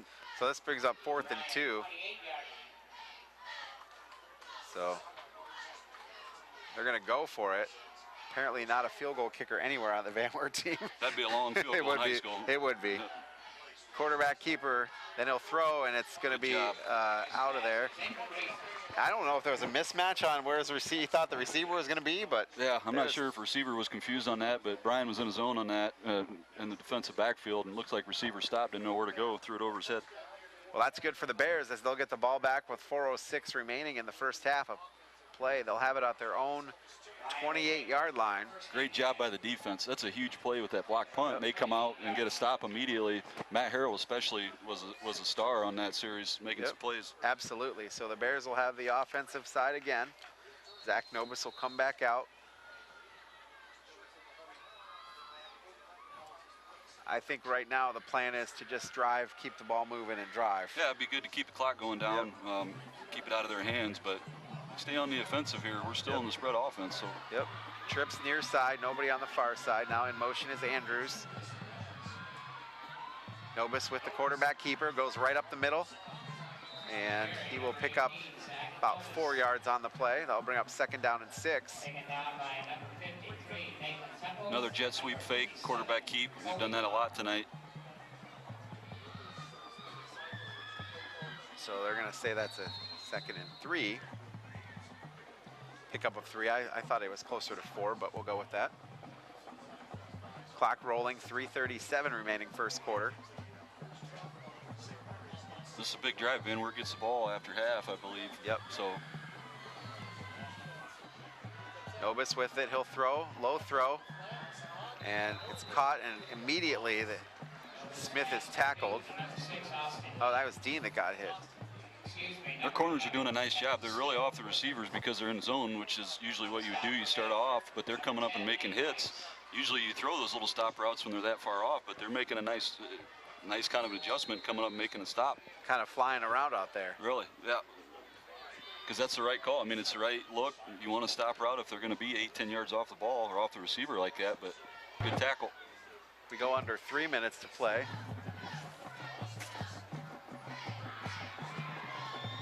So 3 receivers to the left, no one to the right. They're bunched here on the near side. Ball is tipped as it's thrown, and it's overthrown for Smith. I think that may have been tipped by one of the defensemen. So that'll bring up 4th and 7. That's a big deal on that one too, because the clock stops. You know, if you at least get a completion, even if you don't get a first down, Van Wert's going to have to use a timeout to stop the clock. Now they're going to get it in pretty good field position, have that extra time on the clock. Hopefully we don't have a snap over the head again this time. I'm sure they talked to him on the sideline and make sure that won't happen. So Jacoby Kelly's back there, and I don't think Jacoby Kelly's going to see this ball. I hope not. Good snap that time. Smith will kick, and actually Kelly will be able to field this one. And he picks up about 5 yards, runs into a host of Bears, but he's still on his feet. Still running. Still running, My still goodness. running, and now he's down. Wow. And now we've got a penalty, a flag coming in, and I think that's going to be on Van Wert for a unsportsmanlike, as the Bryan defender was trying to get up, and Van Wert threw him into the ground again. Royster makes the tackle, and he's a little gimpy coming off. Maybe not. So we had a 13-yard return, but there's a flag on the play, and I think it's going to be after. Let's see what the official has to say. Personal foul on Van Wert. I think the Bryan defender was down, and then the Van Wert guy threw him back to the ground. Yeah, it looked like it. Late hit. Personal foul. Number 51 on the return team. 15 yards from the end of the run. First down. In high school, they don't really tell you what it was. They just say personal foul. We probably don't know what. We don't know. We want to know what it was in a big pile like that. There's a lot of stuff that goes on. Yeah. I can tell you that much. Absolutely. But to me, this one looked away from that pile, like after. Yeah, I think you're right. Seemed like kind of a late hit, but I don't think it was necessary. All right, so Van Wert has 2 wideouts to the near side, 1 to the far. Quarterback keeper for place. He picks up 6 yards, 7 yards on the play. Really good fake on that. They're jet sweeping to the right, but they're pulling linemen to the left to open a hole, so it's kind of going against the grain of what the linebackers see on that play. Good play design. If you're coaching Van Wert right now, are you taking timeouts and trying to score again here, or are you just taking care of the football? I would want to score, absolutely. Always, especially the way they're kind of got the momentum right now. I would want to go score without a doubt. They have all 3 timeouts. Bryan has just 1 remaining. So Kelly, place has it. Again, runs up the middle. Fake to Kelly. He kept it, and I think that, again, everybody's spying for Kelly and leaving some holes open. Such Andrews a makes weapon. the tag. I mean, you have to pay attention to him going on that jet sweep. And they are starting to pull their line now, which is something a little bit different. And it seems to be working last couple plays anyway. So 2 receivers to the top, 1 in the slot near side, 1 on the sideline. 1 back in the backfield. Pass across the middle, complete to number 47 of Van Wert, and he'll get all the way down to the 15-yard line. 87. That's Bagley. Finally got a pass. He's been doing all the kind of dirty work blocking, and he's a heck of an athlete, good-sized kid. It's like Bryan sent a blitz from the left side DB on that, and he went right through the seam down the middle. 6'3", 220 for Bagley. That's a college-sized kid. I mean, that's a big guy. So, and you know, interesting. Last year Bagley was injured all year, so you know this is his first year back. He's a difference maker. Yes, I mean, he is. They're running right behind him and letting him do different kind of motions, and it's a good play design there to get him up the seam against that zone. So a ball is on the 15-yard line. With a minute 17 remaining. Van Wert is already up 13-7. This is going to be Bagley again.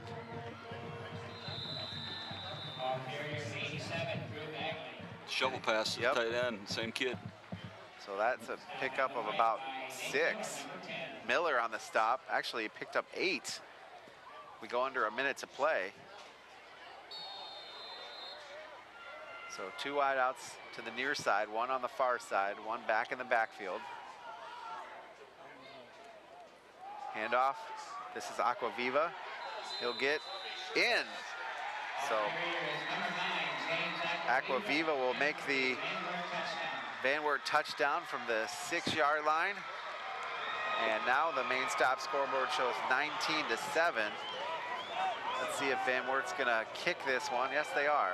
I thought they might go for 2 to even it You back never up. know. They might have Kelly run that out of there and try it for it. Lautzenheiser again will kick the extra point. Last time it was blocked. High snap, and now it will be Kelly. He's running around looking for some help. He's going to throw it. He is going to Wide throw open. it into the end zone, and it's a wide open 2-point conversion. Wow. Wow. He finds Bagley in the corner of the end zone after a high snap busted play, and the Bryan Golden Bears coaches are screaming at the official. I don't know what they're talking about. What are they talking about here? Might be wondering if he was an eligible receiver. I'm not sure if he was on the end of the line or not. So they're checking that. They're having the discussion, but right now the main stop scoreboard shows 21-7. And that's got to be what they're talking about right now. Now they'll kind of discuss. I would think so. If he's interior blocker on that, he might not be eligible. Let's see what they can't really overturn anything. I mean, it's not like we got a replay. We can check that. We do. We have a replay, but I don't think it's particularly legal for us to use that. But so right now it stands with a 2-point conversion. We're going to keep things right here. I don't know if they can cue up this play or not on the replay. Just see what we see. Huge drive by Van Wert. The big play to Bagley down the middle, threw about a 33-yard pass to get that set up, being aggressive, just like we talked about they probably would. And it's good play design, and I like the aggressiveness from Van Wert. Hopefully Bryan can adjust. Yeah, so Bryan has 38 seconds. So Dean and Andrews are back to receive the kick. The main stop scoreboard shows 21-7 with 38 seconds to play first half. Remind you that we have the Bryan High School Marching Band performance coming up at halftime.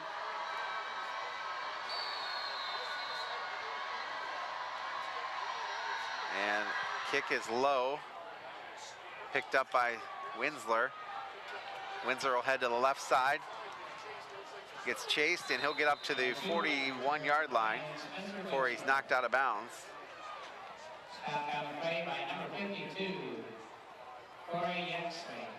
So nice job there by Winsler to pick up that ball. It was kind of coming to him as like a grounder in baseball. Yep, swoop kick. Got to keep it out of the deep guys. And not sure what Bryan will do here. You got 30 seconds. If they want to take a chance or not, we'll see. Yeah, they could take a shot downfield, but you don't want to run the risk of a pick six. Right. They're going 5 wide, though. Yep, they are. So let's see. We've got Dean and Smith here. And out there, we've got, I think it's Miller and Andrews. I'm not sure who the 5th wideout is. And they are going to run with a 5 wide set. Nice pass down. It's a jump ball. Van Wert is going to get it. So Novus throws the interception. That was, he just threw that up. There were 2 Bryan guys there and 1 Van Wert guy, and there ain't much you can do about that. I believe that was the place kid, their quarterback, that made that play. So Van Wert's got a lot of kids going 2 ways. Yes, they do. And really making plays right now. Well, and looking at the Bryan 2 deep, the Bryan starters on offense are the backups on defense, right, and vice versa. But Van Wert has a lot of kids going both ways. They do, and it's tough to go against that kind of size at tight end. I'm telling you, with the Bagley kid, it's hard to combat that where he's making all the blocks. He's doing a lot right now. All right, well, let's see. Van Wert will have the football again. 21 seconds. They will get it in the second half. And they got a bunch of receivers, so they may be taking another shot. Quarterback keeper, he'll go right up the middle, find some room, and he will finally be brought down at about the 42-yard line. Nice run by Place. Miller made the stop. It'll stop the clock with 12 seconds to play. Ball spotted at the 42-yard line. They're going to take a timeout. Yep. They can take a shot here. Yep. They got a 33-yard pass last drive. Absolutely. Well, they're going to keep it right here, though, and let's talk about some of the other sports this fall. Girls soccer, Bryan defeated Wauseon 4-2 yesterday after being down 1-0. But what was exciting about that game was Gracie Voigt had the hat trick. She scored 3 goals for the Golden Bears. And that People makes throw hats on the field in soccer, like hockey, or no? I guess. That means the girls are now 1-1 overall and 1-0 in the NWOAL. The boys soccer beat Van Wert yesterday, 1-0. Evan Smith, who is playing football tonight, scored the lone goal. Just over 3 minutes remaining in the first half. Bryan now 3-0 on the season, 1-0 in the league. Golf is very successful. They won the Wayne Trace Invitational with a low score of 156. Volleyball had their season opener, losing to Tenora 22-25, 18-25, and 19-25. And cross country will open its season tomorrow at the Defiance Invitational. So there you go. Lots of sports in action. I've been down to that early bird Defiance. It's a big deal. There's a lot of teams there. Yes, it is. I'm going to get to know the real world of cross country. I got a freshman running cross country this year. Oh, boy. I used to have to do the help with the parking down there. It's crazy. All right, so 12 seconds. Van Wert is just sending everybody. And now the quarterback will keep it. And the Bears will tackle him. And that will do the first half. So at the end of the first half, the main stops of Williams County scoreboard reads 21-7. You're watching Bryan High School football on the Golden Bears Sports Network, BMU Channel 3, BryanSports.com, and WQCT-FM in Bryan. Back after this. Tonight's broadcast of Golden Bear Sports is proudly streamed by BMU Cable and High-Speed Internet. BMU is your hometown local provider for digital HD cable and high-speed internet. Call BMU today at 419-633-6100 or visit us on the web at cityofbryan.net. Go Bears from all of us at BMU.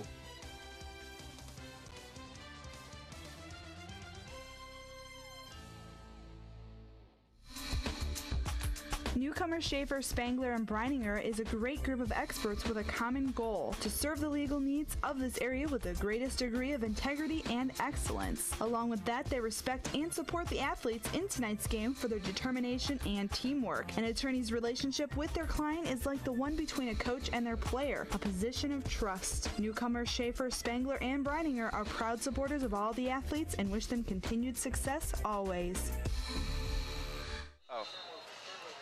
Back out at Golden Bears Stadium. It is halftime, 21-7. The Golden Bears trail Van Wert. I really didn't expect this, Coach Fisher. You see 0-10 last year. Bryan 3-7, kind of on the upswing, and really didn't expect this. But Van Wert's come out and played really good football. It's obviously football is ultimate team game, but they have a huge kind of upgrade here with Bagley coming back and the Kelly kid, where they're really hurting Bryan right now. Bagley's making so many blocks on the edge. He's kind of springing guys, and Kelly has made a couple plays that were very, very athletic, where he made something out of nothing, and something was about 45, 50 yards both those times, one of them for a touchdown. So I think they're more physical up front than what I expected based on last year. The Danilchuk kid especially has really made some plays. But I think right now Bagley and Kelly are really putting on a show for Van Wert, and I think Bryan can adjust. They're good up front right now. Offensive line for Bryan, I think, has done a pretty darn good job. We've got to make an adjustment a little bit against that cover 4 that Van Wert's running right now.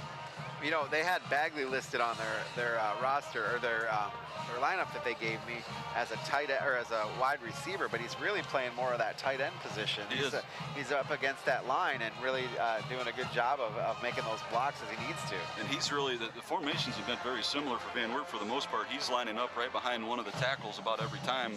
Kind of a pistol look, but it's not, because he's not a running back. But at the same time, they motion him once in a while. He'll go get a kind of an edge block, or he'll lead up right through the hole, and then all of a sudden, when you just expect him to keep blocking, he runs that seam route towards the end of the half and gets 33 yards and sets up a touchdown. And he caught the 2-point conversion from Kelly out of nowhere. So those two are really hurting Bryan at the moment, and coaches will adjust. Bryan will be fine. I think the encouraging part is, for the most part, pressure hasn't been a ton on Zach Nobis at the moment. He's got time. It's more about getting some separation for the receivers to get the ball down the field. Yep, and let's take a look at some of the drive summaries so far. We had the game. Bryan has a couple of turnovers, and Van Wert actually a couple of turnovers as well. We'll let you read some of what went on with these teams. Yeah, first quarter was a little bit slower coming out of the gate as far as both teams going back and forth. Bryan fumbled on their first possession down at Van Wert's 5-yard line when they were going in. That one obviously hurt big time. Got a Van Wert punt the very next drive. Bryan scored a touchdown, their second drive of the game, and Van Wert countered that and scored right after that, which is a huge response. And then all of a sudden, second quarter, we got an interception, And that was a huge swing because a lot of positive things going after for Connor Arthur got that interception for Bryan, and then Bryan came right back and turned it back over. Kelly made a diving interception on defense. He's everywhere, and all of a sudden, one play later, he's the guy that gets the broken play as a receiver. And you got to give Place some credit too. Their quarterback from Van Wert, he's getting out of contain. I think Matt Harrell's doing a really good job of kind of getting to him and flushing him out. And he's been going left around contain a lot and kind of letting those receivers get out of there and kind of run their own, correction routes or whatever and adjusting. And he's had some runs of his own that he's really hurt when he thought he was kind of corralled. He gets 5-6 yards on a kind of a bootleg that's a busted play. So that kind of stuff is adding up for Bryan right now as far as taking up yardage. On the last 3 possessions for Bryan of the half, we had a punt, and interception. Actually, last 4, there was 2 interceptions and 2 punts. So adjustments to do, but we got great coaches, and they'll get it done. And I'm excited to see what Bryan does. They've looked good, in the scrimmages. They're positive. I think they have some confidence still, even though it hasn't quite gone, our way in the first half. But long game, long way to go. It's hard to really overstate the importance of Drew Bagley to this team, because last year he's not on this team, and they're 0-10, and they still have Jacoby Kelly, who was a junior last year. They go 0-10 this year. They look like a totally different team with Bagley in. Right. Well, it's harder. You can key on Kelly completely if Bagley's not in there like he was last year. It's very different. You can almost send a couple guys at him so he doesn't get loose, or they're running him with all these jet sweeps and kind of put him in the slot. But with Bagley in there, it's hard to do that. He's getting people out of the way. He's setting the edge so well when they put him behind those tackles.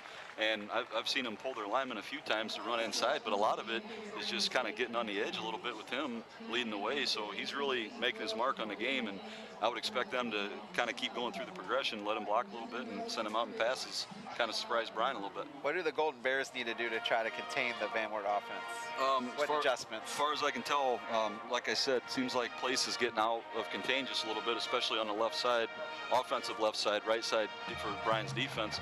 He's been getting over there a little bit. The times he's come to the right on his scrambles, seems like Matt Harrell's done a nice job kind of keep him in there.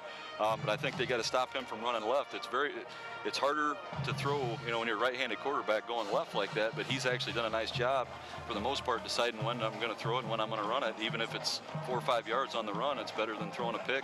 And he's playing pretty smart right now. It's kind of impressive to watch him go.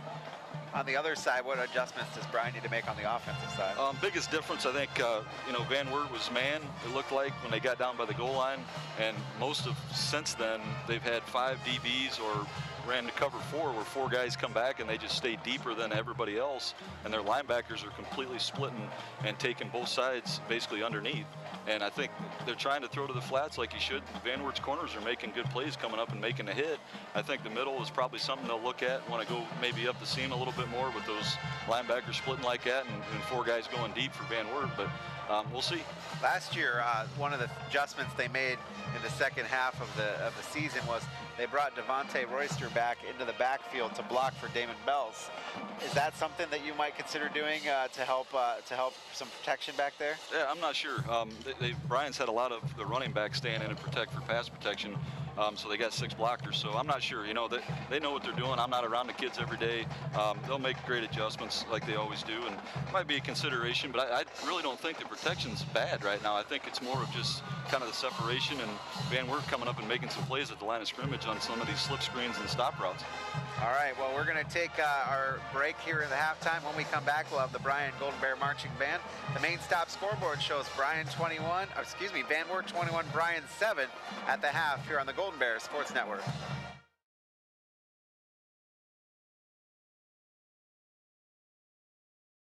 Fall is coming, and that means it's time to call Starks Plumbing and Heating in Bryan for your fall furnace tune-up and duct cleaning. As a matter of fact, you can give Starks a call at 419-636-3606 or 800-329-4040 for any of your plumbing and heating needs. Need your drains cleaned? Call Starks. Need a new water heater? Call Starks. Want your indoor air quality tested? Call Starks. Need a new geothermal furnace? Call Starks. They carry a full line of Lennox furnaces. Whatever your need, call Starks Plumbing and Heating because they're serious about service. Are you a home buyer looking for a great starter home, or maybe someone looking to downsize? Then come take a look at the home Misty King of Amerimaid Realty has for sale at 1008 Wilmore Circle. Aside from its incredible location close to Moore Park, this home offers 3 bedrooms, a huge living room, eat-in kitchen with appliances, an attached garage, a shed, and a nice deck out back. There's even new carpet throughout. Listed under $100,000, this home is economical and affordable. Phone Misty King today at 419-633-4997. Amerimaid Realty, your hometown real estate pro. When I grow up, I want to be a piano player because my parents will be proud of me. When you were a kid, you were free to dream. I want to be a mermaid. I like the idea of being a scientist. I also want to be a tooth fairy. At American Family Insurance, we believe now is when you should dream more than ever. See Danielle Van Atta at Danielle Van Atta Agency, your American Star certified agency, excellence in customer experience. American Family Mutual Insurance Company and its affiliates, 6000 American Parkway, Madison, Wisconsin, 53783.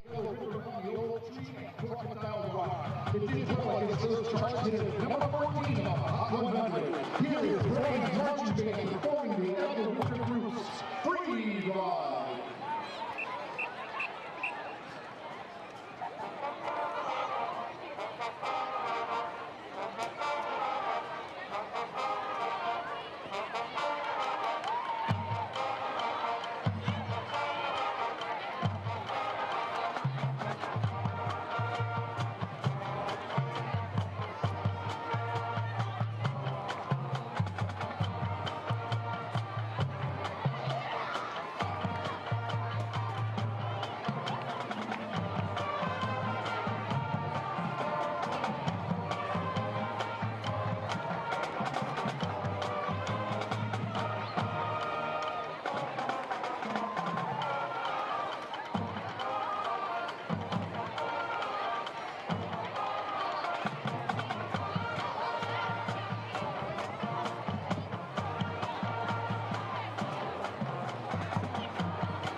Our next chart found its way into the world just about 3 years ago.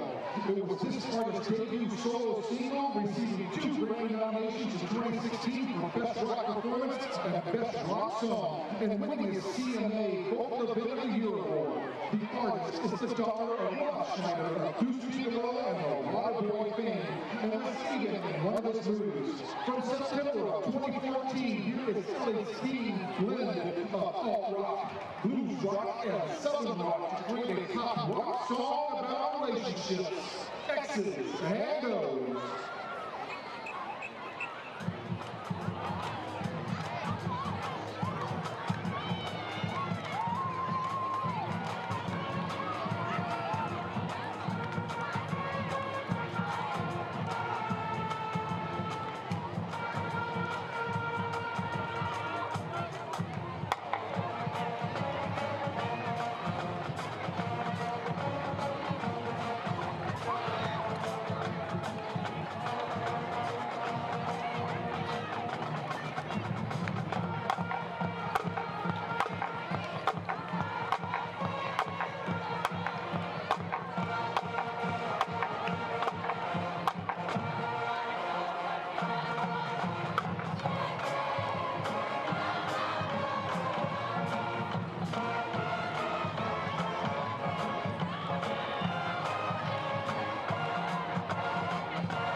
for being an 80s rock icon. In the days of big hair and the advent of MTV, Dee Snider and Twisted Sister were groundbreakers. Since its release in 1984 on the album Stay Hungry, it has been covered, parodied, and used in movies, televisions, and political campaigns. Now, I'm pretty sure Mr. Will checked their uniforms, but someone down there just might have a Twisted Sister pin under their jacket. What do you want to do with your life? I want to rock to the Bryan High School marching band closer. We're not going to take it by Twisted Sister.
Next to you?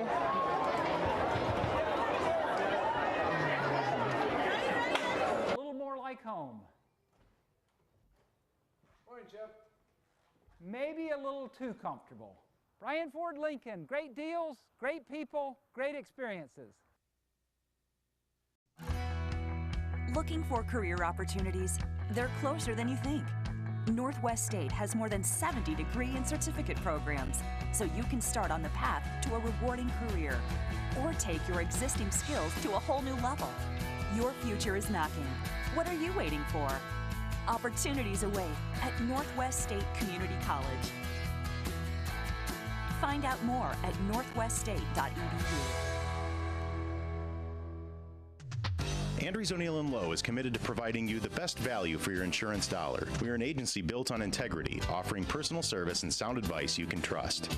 That's why we partner with experienced carriers like the Central Mutual Insurance Company for your auto, home, or business insurance needs. Central's quality insurance products are reasonably priced and backed by prompt, professional service, providing value for your peace of mind. Andrews O'Neill & Lowe is your local Central agent. Call us today at 419-636-5050. Back out at Golden Bears Stadium, it's the Golden Bears Sports Network. Halftime 21-7, Van Wert leads the Bryan Golden Bears. Chris Malenga alongside Coach Brandon Fisher of the basketball team, and interestingly enough, he's only made 0 basketball references to my 2. This is excellent. I'm going to win that bet. You are going to win that bet. Yeah, absolutely. We are in the BMU Business High-Speed Internet halftime show. BMU High-Speed Internet, your hometown provider, providing all sorts of services, fiber optics and cable internet to businesses and homes. Check them out at cityofbryan.net. And you're looking at the main stop scoreboard, 21-7. I want to thank our sponsors bringing you the broadcast tonight: Oberlin Turnbull Funeral Home, Bryan Municipal Utilities, Bryan Ford Lincoln, Northwest State Community College, the Bryan Athletic Boosters, Grill Funeral Home and Crematory, Darrow Shirkey Ford, and Andrews O'Neill & Lowe. Thank you all for helping to bring the game to you here on the Golden Bears Sports Network. All right, let's take a look at some scores from around the region. One game that you're looking at is that Eden game, and it's good news if you're a Bombers fan. Well, that's the only game in it. Besides the Bryan game, this is the best one. Right now, Liberty Center's up 20-0 on Tenora at the half. Archibald is up 30-0 on Hicksville. That's impressive. Yeah, Hicksville was supposed to be really good this year. Absolutely, they're always a strong program. That's really impressive for the Archibald Blue Streaks. Eden Bombers are up 12-7. Not that I'm rooting for one or the other, Chris, but they are ahead right now at halftime. Good. That's great. Patrick Henry up 6-0 on Lipsick. Montpelier and Antwerp tied at 13 at the half. Wassiana up 21-7 on Fairview at the half. Swanton is up 13-7 on North Union at the half. Otsego Knights are beating Evergreen Vikings 21-7 at the half. Edgerton is up 35-0 on Hilltop at the half. Wayne Trace 35, Paulding 0 at half. And looks like might be all we got at the moment. Yep. And then Defiance last night beat Napoleon beat Defiance, 21-7. And we had an interesting conversation, before the game started with the crew from some of the other radio stations that Defiance's coach, Coach Klein, we all know him very well here at Bryan, but he has a quarterback as his kid. Mm-hmm. And Napoleon's coach has a quarterback as kid. They're both in the same year, so we got a couple more years of these two going at it. That'll be interesting. Kind of neat. Both great coaches, and should be fun to watch down the road. So Van Wert will get the football here as we get ready to start the third quarter action. They went up. They went up 7-0. The Bears answered, and then Van Wert has scored 2 in a row, and it's just not been a good situation for the Golden Bears. They had a couple of turnovers, and it kind of hurt them. We'll see what they do as they come out here the third quarter of play. So we talked a little bit about this beginning of the game, or the beginning of halftime show, but adjustments will be made, obviously, as go in and you find things that are wrong. And the technology nowadays is so far from what I had. They got an iPad on the sideline where they can look at replays, and they could go right in at halftime and show these kids some stuff. Absolutely. You can do it in basketball now. It's crazy. But, yeah, they'll make great adjustments. They know what they're doing. They're with the kids every day. I think they'll adjust to that zone. Van Wert's running a little bit and probably adjust to that formation with Bagley coming out of there. And they still key on Kelly. Everybody knows that. But got a lot of faith in them. Coaches know what they're doing, and we got good kids here. So should be fun to watch. It's always interesting, this game, because it always occurs, in August. It's the longest running opening night game in the state, and, it's always hot. And so tonight it's totally different. So you don't have kids that are really cramping up tonight like you usually do during this game. It's been a well-played, pretty clean game, and it's been a fun one to watch. Trust me, when you're a kid, when you play that first game, I'm sure the kids were probably thanking everybody they could think of right now for this weather, because there's times when I remember coming out and it's 85 degrees and you can barely breathe just because it's first game. Not all the way in shape yet, probably, and very good weather. Feels like September. All right, we're going to take our final timeout of the halftime. You are listening to the BMU Business High Speed Internet halftime show. We'll be back with third quarter action after this on the Golden Bear Sports Network. At Creel Funeral Service, we are professionals with the sincere desire to reward every family who have placed their trust and confidence in us by being attentive to every detail, displaying the highest level of courtesy and compassion, and providing the greatest measure of respect for their wishes. As remembrance planners, our goal is to help families find joy in the way they choose to remember, honor, and celebrate the wonderful life of their loved one. Creel Funeral Service, we are experts at helping hearts heal. They say there is strength in numbers. In Bryan, we have always taken pride in supporting our Golden Bear student athletes in all of their sporting endeavors. The Bryan Athletic Boosters now have a chance for you to get into the game. If you're Bryan proud, it's time to become Bryan strong. Whether you were a BHS athlete, are raising a BHS athlete, or just love supporting our Bryan High School athlete, this is your chance to be part of the BHS sporting community. Talk to any board member today on how easy it is to join, or contact us at 419-636-4536. Dara Shirky Ford Lincoln's employee discount is available to everyone, and the savings on new Ford trucks is incredible. I'm Dieter with Daryl Shirky Ford Lincoln, showing you the brand new 2017 Ford F-150 XLT. Has an MSRP of $42,040, with Ford rebates up to $5,250. With a Daryl Shirky employee discount of $4,335, bringing the price of the truck to $32,455, and you'll save up to $10,000 on this truck.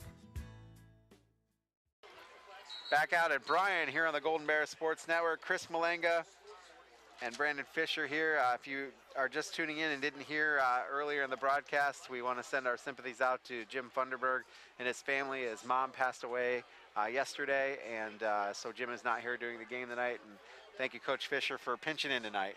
No problem. So Bryan down 21-7. They will kick off to start the third quarter of play. And it's starting to get dark in here. I'm going to turn some lights on. I'm getting old. These eyes don't handle this very well. So kicking off will be Evan Smith, who has handled those duties in all the scrimmages. And he's doing a lot these days. yeah, he is. Receiver, soccer player, kicking, playing soccer.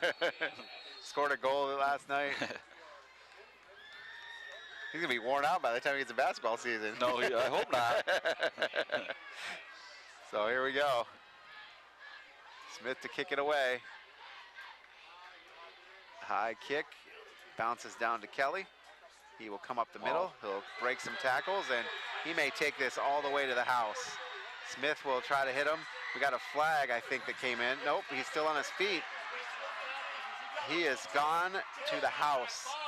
Touchdown, kickoff return. I thought I saw a flag, but I didn't. No, I think somebody went through there, but wow. Kind of surprises me. If they pooch it, I figured you go the other way and try and keep it away from him, but that's a heck of a run. That kid is a super athlete.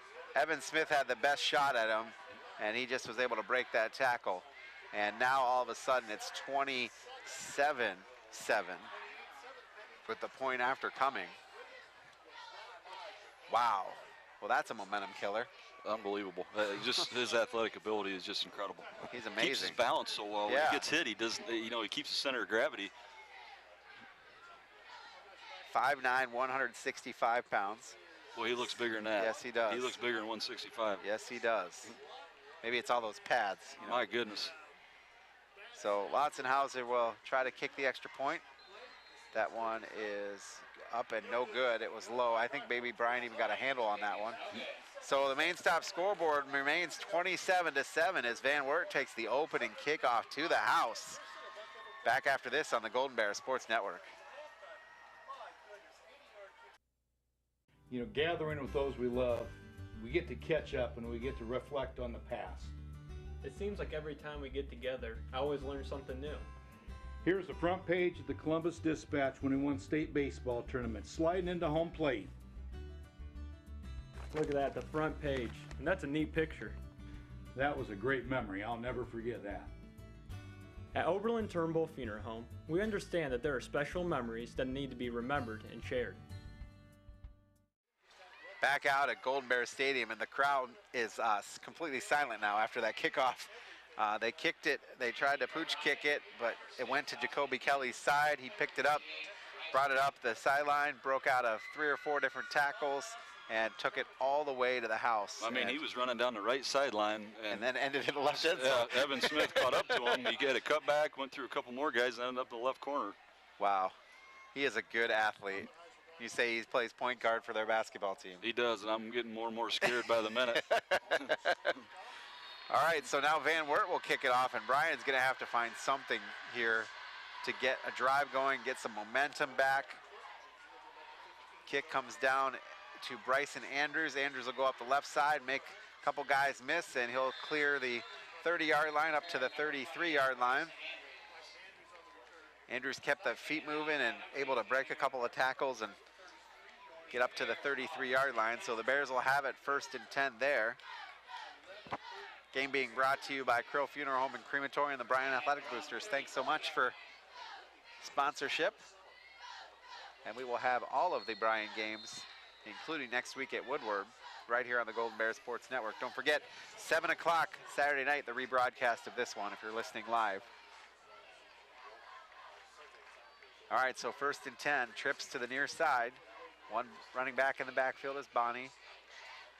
Novus with a little bit of a low snap. He'll go to the right side, looking to throw, and then he'll tuck, and he'll get across the 35-yard line to about the 36 before he's knocked out of bounds. That was a good job of blocking. They brought it was a bootleg to the right, brought the running back over to keep the edge, and he had it. couple stop routes. That one was short and one was deep. I think he probably had a couple guys open, but decided to run it instead. So he got to the 35-yard line. So that'll bring up 2nd and 8. And now they'll switch the receivers to the other side. Still back in the backfield, Nobis in the shotgun. Now man in motion, that's Andrews. Andrews will come to the right side, hand off to Bonnie. Bonnie will go up the middle, break some tackles, and get very close to a first down. Probably just a bit short, although I don't know. Good job of blocking by the line again. They had a 5-man front from Van Wert that time, which is different than what they've been doing. Ran it right up the gut. They're going to call for a measurement. Sorry, I didn't mean to interrupt you there. Oh, that's all right. I saw Tyler Hartsock about 20 yards up the field. That's pretty impressive. If you get your guard that far up the field, that means you got some blocks on everybody else if he gets through that clean. We have a pretty good vantage point on this, and I think he has it where the chain was, but you never know what the angles of the field do. He got her. Same thing, J.T. Barrett in the Michigan game. Clearly got it. First down. We didn't need the chains. We could do it from up here. Absolutely. Same thing I told everybody in Columbus in November. All right, so now 27-7, first down here. Nice run by Bonnie. So let's see what the Bears do now. Bonnie's had some success. He stays in the backfield. 2 wideouts on the near side, 1 on the far side. Shotgun for Nobis. Snap coming, blitz coming. Nobis will hand off to Bonnie, and he will break a couple of tackles and pick up about 7 yards on the play. So last couple plays to Bonnie have been good. Absolutely, it's another good job by the line. I'm telling you, they're getting to the second level right now. You can see guys getting through there, getting up to the backers. That's a big deal to make some space. So I'll bring up 2nd and 4 now for the Bears. Clock running, 10:13 to play, third quarter. Bears trail 27-7. It was 21-7 at the half, and then Van Wert took the opening kickoff all the way to the house. Now trips to the top, running back in the backfield, Nobis in the shotgun. Man in motion is Bryson Andrews. Andrews will come to the right side. Nobis will keep it, head up the side, right up the middle, and through the left side of the line up for about a 2-yard gain. It's like a 4-man front for Van Wert. They're shifting their backers over and bringing the weak side backer kind of up to the line. Almost looks like a 5-man. They're running. Bryan's starting to run away from that. Now about a yard, maybe 2 to go for the first down. So that's third down. See if they fix the down markers. Actually, I hope we don't have to see. I hope it's a first down. That's right. So 2 wide receivers to the near side of the field. Bryson Andrews alone at the top side of the field. Dean will go in motion to the left. Nobis gets hit at the line of scrimmage, and boy, wow, he just got chewed up there by that defensive line. Both ends for Van Wert got through there right around their blocks and pretty much hit him, I think, simultaneously. I mean, that's a hard hit. Not much room up the middle where there should have been since they got around the edge. Wow. I'll tell you what, and Bonnie made it right through the line, so they obviously weren't faked at all by it because he ran right up the side. Mm-hmm. So that's going to bring up another punt, and hopefully they're kicking it away from number 11. Let's see what happens. Smith into punt. He'll kick it. It'll go away. Fair catch made by Kelly, and he will have it about the 24-yard line. So fair catch means he can't return it. That's good news. That's the best thing could have happened right there. Absolutely. Absolutely. So Van Wert ball 1st and 10. Ball is going to be at the, let's see, they spot it at the 26-yard line? 24-yard line. Good job by the punt team on that. Had a couple mishaps there by the punt team today, but that was a good job. Yeah, they were both down there. I mean, he wasn't going to be able to return it. If he didn't fair catch it, he was going to get hit. Very good kick, good coverage. All right, so 1st and 10, ball at the 29-yard line. 8:29, remaining third quarter of play. 27-7, Van Wert. Let's see if the Bears defense can step up here. Van Wert has 2 wide receivers to the near side. Now 1 goes in motion. It's Kelly. It'll be a quarterback keeper. Place will get a couple of yards.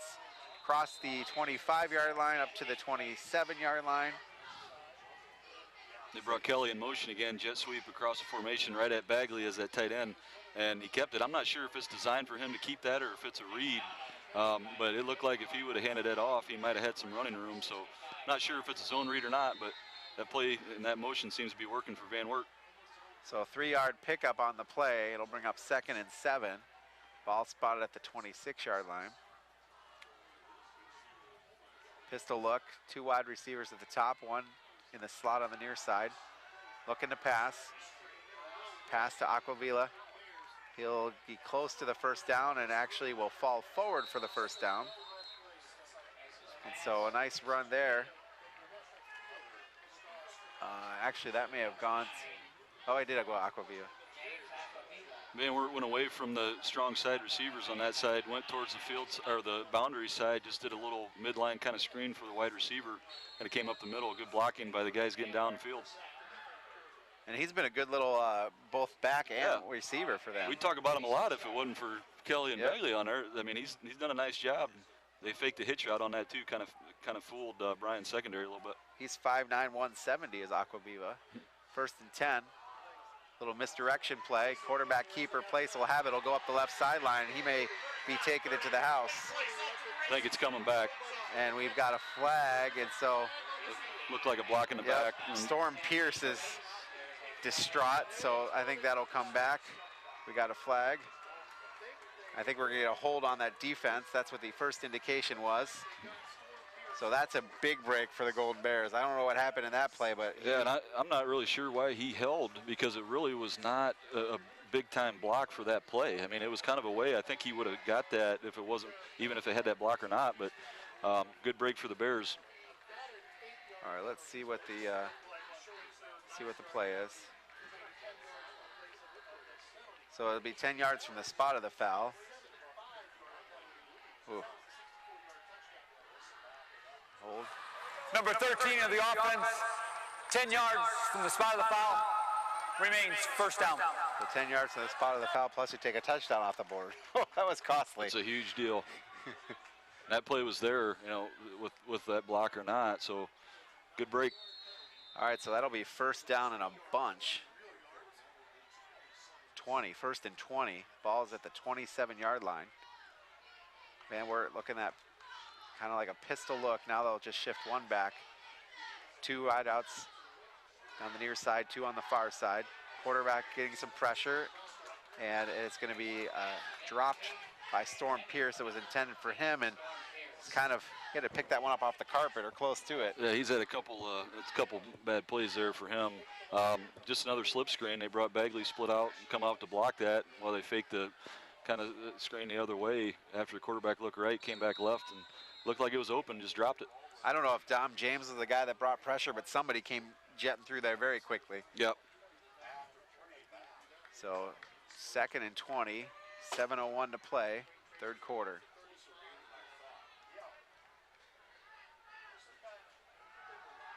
Place has it, getting some pressure. He's kind of trapped on the sideline, and Bears will knock him down about the 30-yard line. Good play by Nate Miller. Yeah, he was right in there. Got off his block, probably get hit in the back there a little bit too. Van Wert got away with the block in the back. Yeah, I was wondering that. I was going to say something, but. He still made the tackle. So that'll be up to the 29-yard line. That makes it 3rd down, about 17. Bryan's been in a 4-man front defensively most of the game. Looks like they're going to a 3-man front right here. Clock stopped on the out of bounds. Place will throw on the swing pass. And that is Bagley. And he's done that all night. He's kind of come out of that position, and they've thrown that swing pass on him. It's a good gain. That's a very good tackle. Yep. Number 28. Bryson Andrews yep. made an absolute saving tackle on that. He would have easily had a first down if it wasn't for that tackle. So it'll be 4th down at the 42-yard line, 43-yard line, 4th and 4. Tell you what, the holding penalty really came back to kill him, but I'd watch here. Only 4 yards to go. Got a late guy coming on.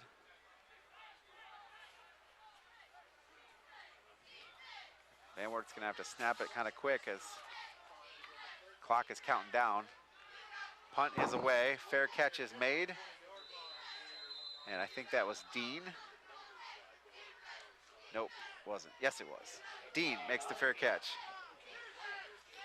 No, Clemens. It was Logan Clemens. Can't tell that font at 6 or 8. I'm not sure. 6 is really crazy to see. I know it. I was never good at math and numbers anyway. It's hard to read that anyway.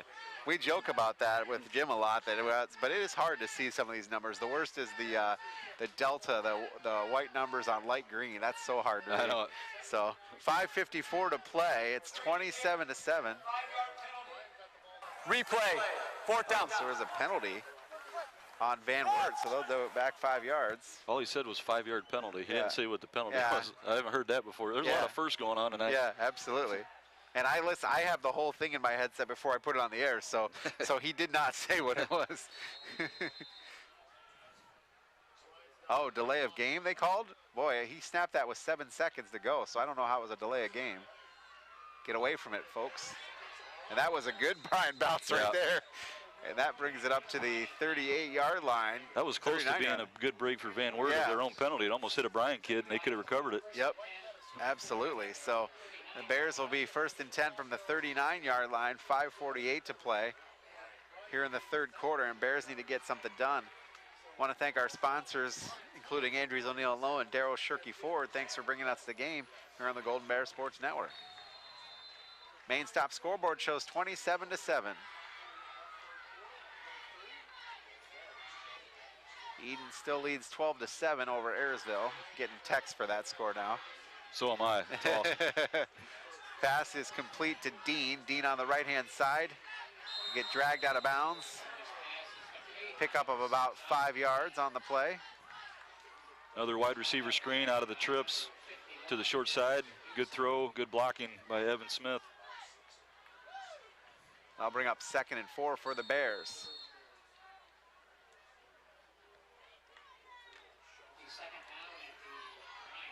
So Bears have trips to the top. One back in the backfield. Reister at the tight end position. Shotgun snap to Bonnie. Bonnie will get hit at the line, maybe pick up about a yard. Line for Van Wert did a nice job right there. Looks like Bryan tried to cut him up front and kind of get a hole going for maybe a back cut, and great play by number 53, Nathan Temple. Temple's been doing a good job on that left side of the defense there. It's a big player for Bryan right here. It really is. 5 minutes to go in the third quarter, down 20. Need that first down. Need a score. So again, it got trips to the top. Nobis in the shotgun. He'll go to the roll to the left, looking for someone to come up there. Pass is incomplete. Had a diving attempt by Bryson Andrews, and that'll bring up 4th down. And looks like we're gonna get another punt, although I guess I saw Smith come off the field. So maybe he's going back in. Oh, he's going back in, okay. It's a good play by the right defensive end for Van Wert. Looks like a bootleg. They were trying to bring Nobis out to the left, go to that trips receiver set, and that kid kept contained, kept him in there, forced a tough throw. All right, low snap on this one. Smith will get it away. They'll get it away and will down it as Clemens makes the catch about the 28-yard line. Again, kick it away from the guy that's already took one to the house on you. Absolutely. So Van Wert will have it again, and as you said, now the clock becomes the enemy for the Golden Bears as we've only got 4:45 remaining in the third quarter and down 20 on the main stop scoreboard. Ball is going to be spotted at the 28-yard line. See if Bryan wants to start bringing pressure at all. I mean, this is getting to be a running situation for Van Wert here with the clock in their favor and up 20. So.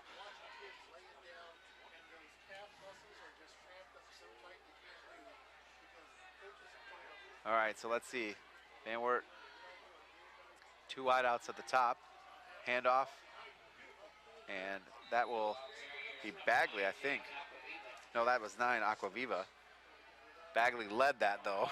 He's done that all night, and he's gotten 1 ball, I think, thrown to him, maybe 2. with the 2-point conversion and the big game before half when they scored. But he's a tough kid. Yep. Brings up 2nd and 5. And Van Wert is content to let this one just tick away. They're in no hurry. So 2 wideouts at the top, 1 down low. Quarterback keeper to place. There was the kind of blitz we were kind of wondering about. They sent a couple linebackers blitzing on that one, knowing the situations. Good call by the coaches. Good tackle. So I think it was no gain. Got back to the original line of scrimmage. That brings up 3rd down at 5.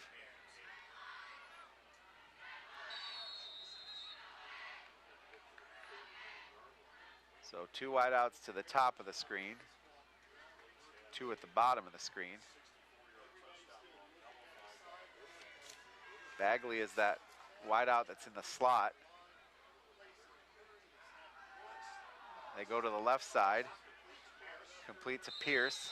Pierce will pick up the 1st down. That looked like cover 3 on that by Bryan, staying back deep, and the Van Wert wide receiver went about 10 yards depth and just stopped, and easy pitch and catch on that one. Yep, and Bagley was crossing it through the defense, the middle of the defense. He could have got him too. They've run him down the seam a few times, just cut out of nowhere, and it's hard to guard somebody that's that big. Yep, 1st and 10, ball spotted at the 48-yard line of Van Wert. Even when he doesn't get the ball, I mean, he takes so much attention from everybody when they do that, where it's hard to guard everybody else because you're worried about him. He's a difference maker for sure. 2 wideouts at the top, 2 at the bottom. We're going to get a false start penalty. I'm assuming because they stopped the play.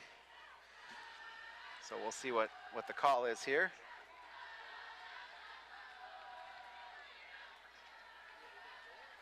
False start, number 56 of the offense, 5 yards remains, 1st down. All right, there we go. He gave us all the information we needed that time. That was pretty good. More than 5-yard penalty. 3:23 remaining. Main Stop scoreboard has Van Wert 27, Bryan 7. And let's see if anything changes.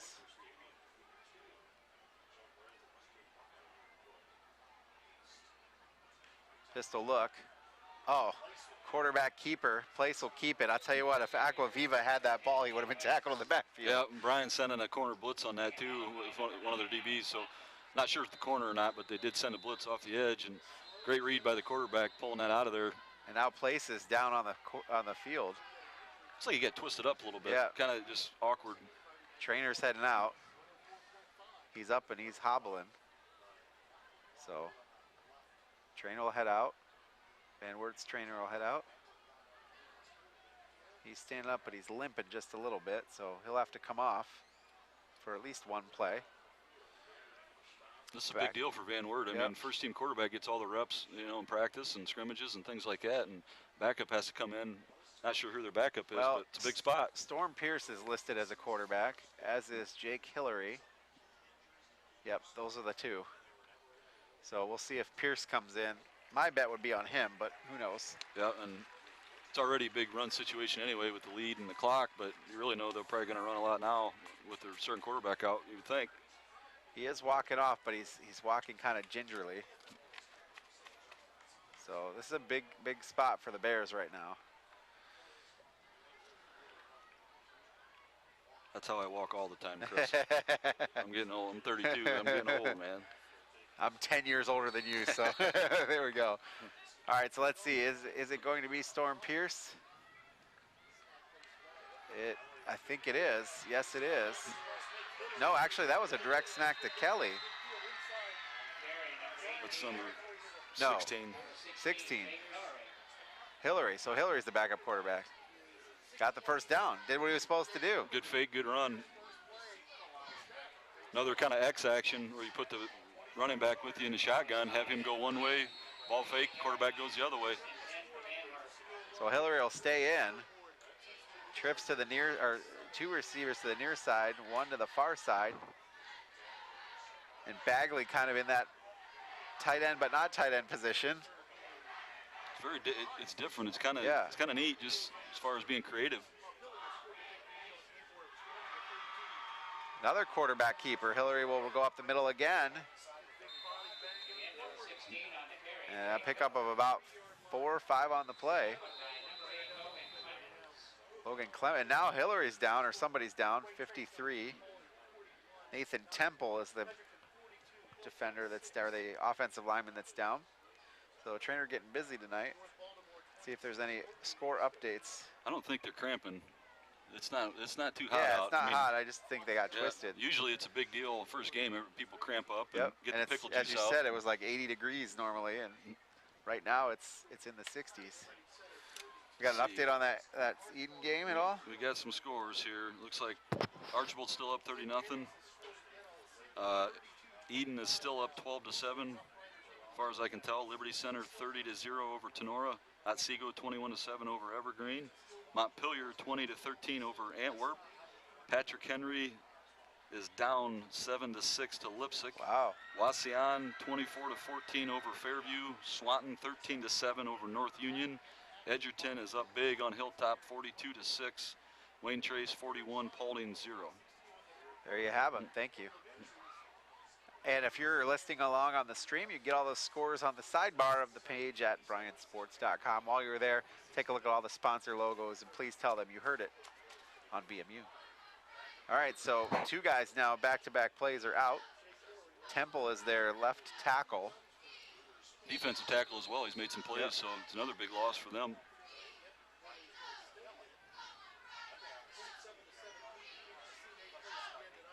So we've got Hillary as the quarterback now. He's the backup. Trips to the top, and we're going to get a timeout by Van Wert. Nope, we're not. We're going to have a officials timeout. It's another first. That's about 4 different things I've seen tonight that I've never seen before. I don't know what we're discussing here, but I don't know if they're making plans to go out afterwards, or now another officials that come in. He wants to get on the action. Wow. I don't know if they're having problems with the down marker again or what, but it is 2:12 remaining here, third quarter, 27-7. I don't know what the deal is. Now we've got a coach out on the field. Coach is out on the field. So now let's see if Coach Redhead will come out for an explanation. This is it's kind of a weird night. It's happened like 3 times where it's been something they have to converse about for a while. Yeah. Coach Recker is definitely out there. He needs to leave his mic on so we can hear what's going on. Yeah, absolutely. Coach Redhead is like, come on, what's going on? My favorite memory of doing these games, I've been doing these games since 2005. My favorite memory is one year we were playing Archibald, and John Downey is on the sideline, and he pulls out a rule book out of his back pocket and has a discussion for like 5 minutes with the officials about how the rule's interpreted wrong. I've never seen anything like it. All right, let's see. We're going to get an explanation, I think. They owe us that, don't they? Let's see. I don't know, but I got dinner plans after this, so we got to get moving. Let's see. It is second down. That was a long discussion for that. Wow. Guys, there's like 6 of you. One of you should keep the downs, right? Wow. Please reset the clock now, right? That's what we're Please set the game clock to 2:32. 2:32. Thank so you. we wasted 20 seconds of game time in addition to come up with. I've never seen anything like that. Wow. I guess it's their first game. It is. It is. Shake the rust off. It's tough to be a referee, man. I mean, it is. It absolutely is. I wouldn't want that job. All right, so now we've got everything lined back up. Now we're going to start the play clock. Van Wert has trips to the top, 1 receiver on the near side. Jake Hillary, the quarterback. He's the backup quarterback as Nate Place went out with an injury. And Hillary will take it again, and he won't get anywhere that time. The Bryan team wanted a false start because it looked like they're... Yeah, it looks like they're leaning. I've seen that a few times where it's kind of happened. They haven't called it. Bryan was in a 3-4 lineman on that one. Good job by the linebackers. That was just a lead play. Used to call it, 16 or 17 or whatever. Let the quarterback follow that running back up through there, but good job by the backers. All right, minute 49 to play here, third quarter. 3rd and 6, so a loss of 1 on the play. Van Wert has 2 at the top, 1 close to us here on the sideline. Man in motion, that'll be Kelly. They fake the handoff to Kelly. Hillary goes and gets the first down. Really good read by the quarterback on that. Wow. He's Logan Clemens again on the tackle. Hillary's actually a pretty good runner there. He's good at making these fakes and making these reads. I'm assuming it's just a read, going off the end. The end and outside guy came off to take Kelly, and if that happens, you keep the ball, go up the middle, and he's doing a nice job. He's quick. All right, we go approach a minute here in the third quarter. 1st and 10 for the Cougars.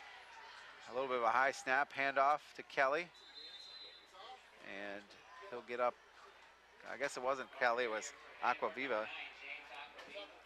Bryan brought some pressure, blitz on the left side of the offense. That time kind of take away that jet sweep action. Well, that makes it 2nd down, and we're close to the first quarter being done here as we go under a minute to play. Main stop scoreboard reading Van Wert 27, Bryan to 7.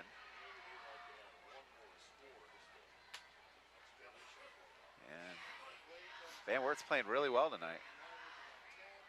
The Bears aren't playing particularly bad, it's just Van Wert's playing really well. Yeah, the physicality up front is kind of surprising me, where they're kind of grinding it out a little bit more than I thought they would. Aquaviva again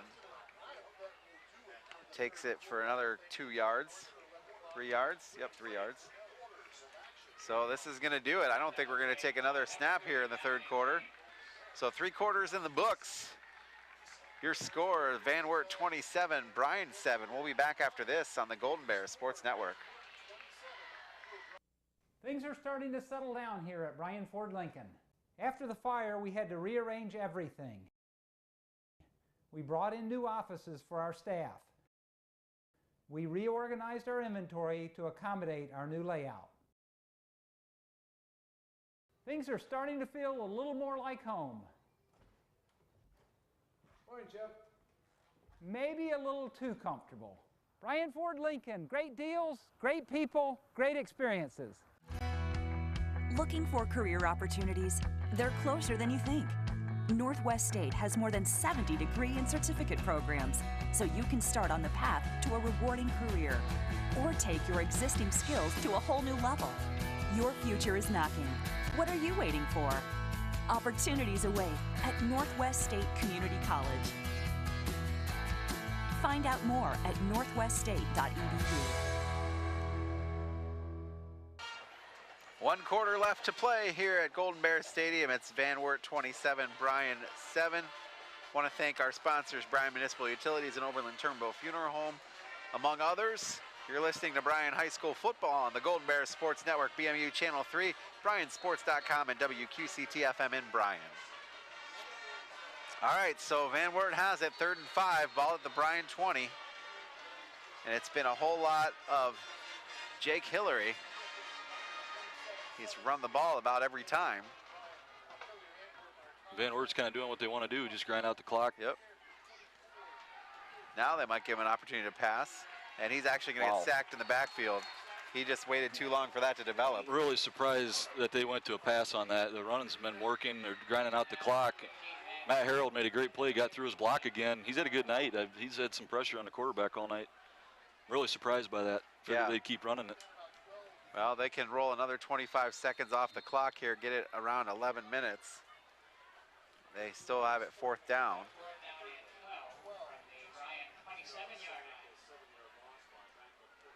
Maybe they were thinking surprise Bryan. I just don't know. kind of go against the grain, but really surprises me. I mean, they're going to go for it on 4th if you don't get it. You got 2 downs basically to get 5 yards. Now you have 1 down to get 12. Hillary with it. Again, Bears with good pressure. He's hit as he throws, and is that going to be a catch? No. Oh, nice pressure again. 2 Golden Bears in the backfield that time. Both ends got through, put some pressure on them. I think Spencer Winsler got a tip on that ball. And there was a Bryan defender that had a jump play for it as well. So that'll be 1st and 10 for the Bears now on their own 27-yard line. They're down 20, and they have 11 minutes and 6 seconds to make something happen here. These stats are hard, Chris. Hardest thing to do on here. 42-6, Edgerton wins. 27-7 here. Golden Bears have 3 wideouts on the near side. And they're going to pump and go up to Smith. And Smith will catch that. No, they're going to say he was out of bounds. Oh, man. Wow. He just let him just a little bit. It's a pretty good throw. Kind of, I mean, it was close to the boundary, but I think the kid just hit him, kind of timed it well, hit Evan Smith on his way catching that ball and just kind of knocked him out. Good throw, good run, good catch, but kind of a good play by Van Wert too. So 1 wide receiver down on the near side, 2 on the far side, 1 receiver, 1 back in the backfield, Bonnie. It'll be a quarterback keeper. Novus will make cut, pick up about 3 yards. So I'll make it about 3rd and 7. With 10:44 remaining, this is definitely 4-down territory. Yep. Novus again. Pass over to Dean. Dean will get real close to the 1st down. Might be about a yard short. Yeah, another swing pass to a wide receiver there. Good blocking by Evan Smith. Keep his guy out of there. Good gain. Good run by Austin Dean. So he's got about a yard and a half, about a yard shy. This is where you need like the beef package, but I don't think Bryan has any beef. Nobis. He'll go up the middle. Let's see if he can get the 1st down. It's close. Oh, it's real close. Looks like he got it. Yep. The near side of it, or the official on our sideline says it's 1st, but he doesn't get to make that call. We got it, yeah. All right, so 1st down. That's good running by Nobis. It'll be at the 36-yard line now, 1st and 10. 10 minutes even to play. Play clock will start. 3 receivers close to us. Nobis takes off, breaks the tackle. Oh, then he just got hit big time. Nice job by Nobis, and he's a big enough kid to take those shots. Got through a couple tackles. Good hit by the middle linebacker there to get him down. So a pickup of about 5. That was Kobe Palmer that made the tackle. A long short 5, or long 5, short 6. Nobis again. And that time he's not going anywhere. He'll actually lose a yard. Yeah, Van Wert just got off the edge too quick on that with the ball fake. Guess who was in on that tackle? Bagley. My goodness. Kid can play. Yep. So trips on the far side here, or the near side to us, wide side of the field. Nobis looks to the right side, finds a receiver crossing, and the ball comes loose. That's Devontae Royster coming out of the tight end position. Went off his hands. That'll bring up 4th down now, 4th and 6. Good call, though. It's a good route, good design, trying to go to the middle there. And good pass, just kind of couldn't hold in. Looks like Bryan will take a timeout to discuss it. We will take it with him. 8:55 remaining here, 4th quarter. It's Van Wert 27, Bryan 7 on the main stops of Williams County scoreboard. Back after this. Andrews O'Neill & Lowe is committed to providing you the best value for your insurance dollar. We are an agency built on integrity, offering personal service and sound advice you can trust. That's why we partner with experienced carriers like the Central Mutual Insurance Company for your auto, home, or business insurance needs. Central's quality insurance products are reasonably priced and backed by prompt, professional service, providing value for your peace of mind. Andrews O'Neill & Lowe is your local Central agent. Call us today at 419-636-5050. Back out at Golden Bear Stadium, 8:55 remaining 4th quarter. Hi, TK. Want to say thanks to TK and the absolute MVP of the place is here. She literally keeps this place running. Oh, it's amazing. I mean, it's amazing. She gets 17 emails from me a day, and she's still hanging around. All right, so the Bears have a big 4th down play here. If they want to keep their hopes alive here in this game, they need to get this 4th down. Trips to the left side. 1 back in the backfield. Nobis goes deep, gets the first down. It's Devontae Royster. He'll run and pick up a couple more yards after the catch, and that was kind of the same play the other direction. Yeah, another good play design, getting in the middle there. Guys are kind of clearing out and do that little inside route, square it off and get in the middle. Good throw, good catch. Good job by the coaches. Call a timeout. That's a huge, you need that first down. Bears in the no huddle. Royster gets moved to the left side of the line now. 3 receivers on the far side of the field. Nobis again, he'll take off. He'll break a tackle and get up about 8 yards on the carry, 7 yards. Looks like they've gone to the square end routes and they're working. I mean, they're open. He couldn't get it to him there. I think it was Bryson Andrews got open on that one, but didn't have time to get rid of it there, but the square end routes are working down the middle. All right. Brings up 2nd and 3. Ball at the 39-yard line. Nobis looking to throw. Throws down deep. Smith is double covered, and it will harmlessly be knocked away. Boy, that was a big mismatch over there. Evan Smith against 2 big dudes. Yeah, it looked like he was kind of going to get some separation there, but wasn't a bad throw. You're going to throw it up, make sure only your guy can catch it, and that's what he did. So no harm, no foul. That makes it 3rd and 3. Ball is right at the 40-yard line. Nobis will come in after checking the sideline for the play. Bryan with 2 timeouts. Van Wert has 3. Van Wert's not going to use any, though. They want this clock to run. Man in motion is Andrews. Keeper. Nobis up the middle. Gets the first down and more. Inside the 30, inside the 28. Good quarterback running by Zach Nobis. There is a flag, though, and that might be a hold on the Golden Bears. It's too bad because that was a good block. I think they pulled Chema Sanchez on that play, come over and kind of set up a trap on that block when he came down the line, but looks like it's coming back. Bears are heading backwards, so let's hear what the call is. Shift. Legal shift. Number 11 of the offense, 5 yards, replay, 3rd down. So they got Smith for an illegal shift. That's too bad. That was a good job up front by the lineman making that play. So that makes it 3rd and 7. We hit 8 minutes mark here. The 4th quarter, Bears down 20.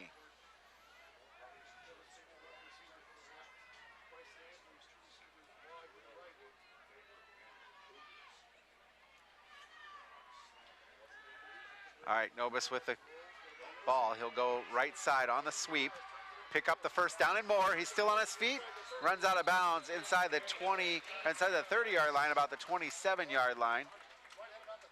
Oh, I guess he got out right about the 30. I thought he got a couple more yards out of that, but we'll take it.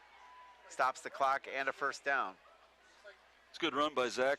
Looked like a couple guys couldn't break off their routes. They were going the opposite way. He's running right, they were going left. So had one receiver who was covered, so might as well take off. Good job by the line again. They're giving him time. All right, so that'll be 1st and 10. And now at the 29, they moved it up about a yard. That was right the first time. So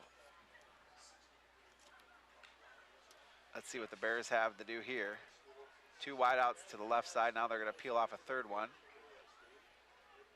So it's Smith and Dean and Bryson Andrews. Now they're going to come back in, and I think maybe another timeout.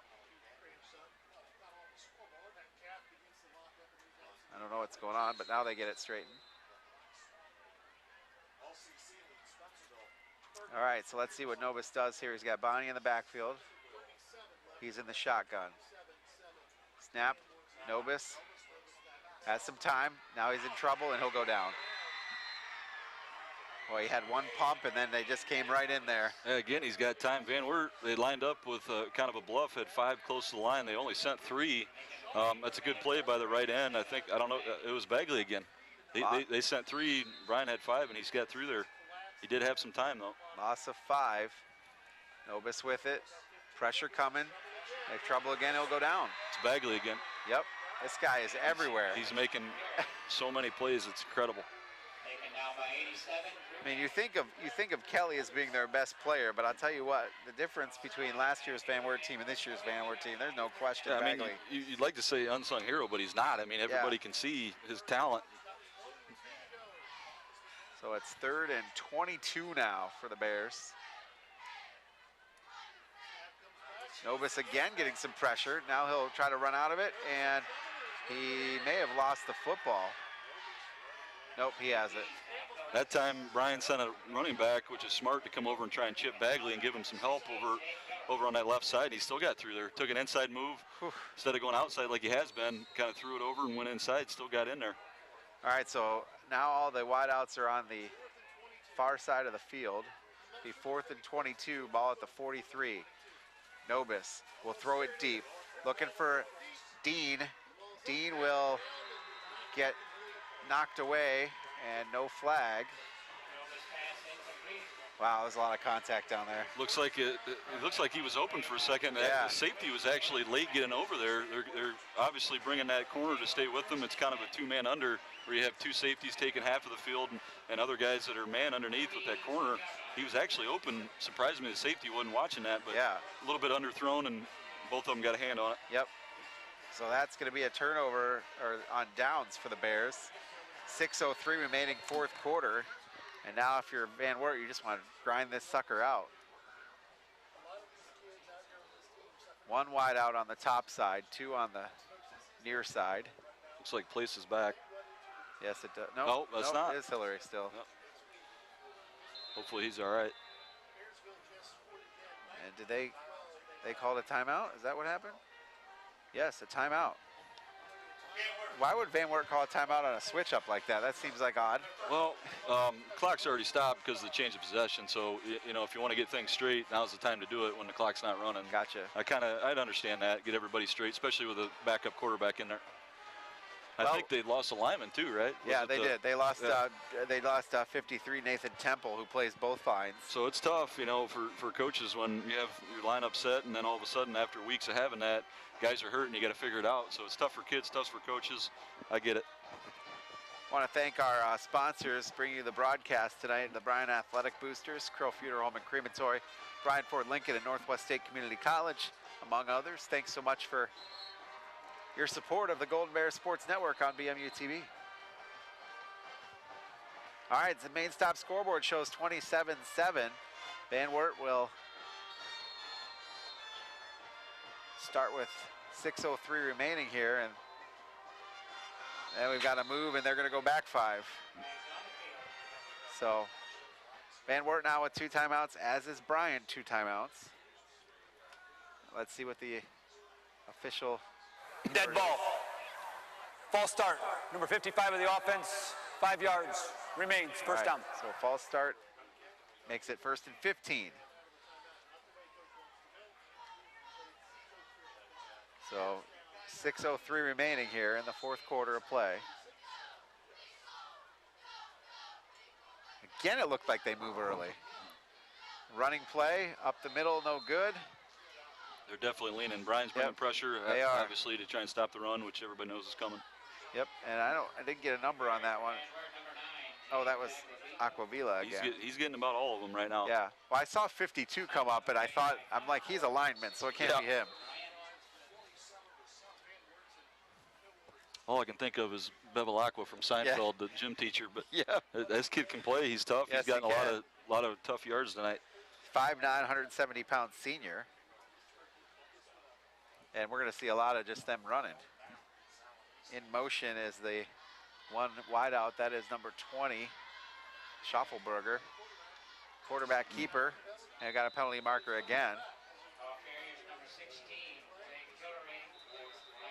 I think we had another, maybe a block in the back, or got a Bryan guy that's adjusting some equipment. I was going to say Van Wert did a nice job on their kickout block on that to kind of get it between the tackle and the tight end, but maybe there's a reason they're holding on it. See what the official has to say. During the play, holding.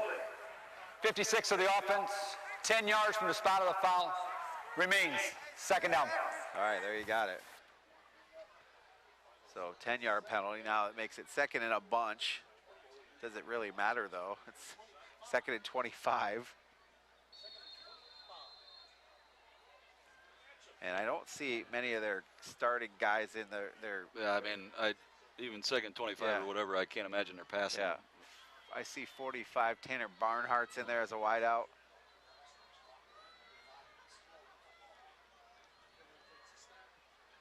Quarterback keeper Hillary again. Picks up about 4 or 5 on the carry. 4 is the number. Definitely Hoffman more of a bunch formation now. They're still sending that jet sweep, but the jet sweep was actually open on that. I don't know if he's even reading it anymore. I think it's just keep it, be safe, and get the clock down. Yep. Under 4.5 to play now.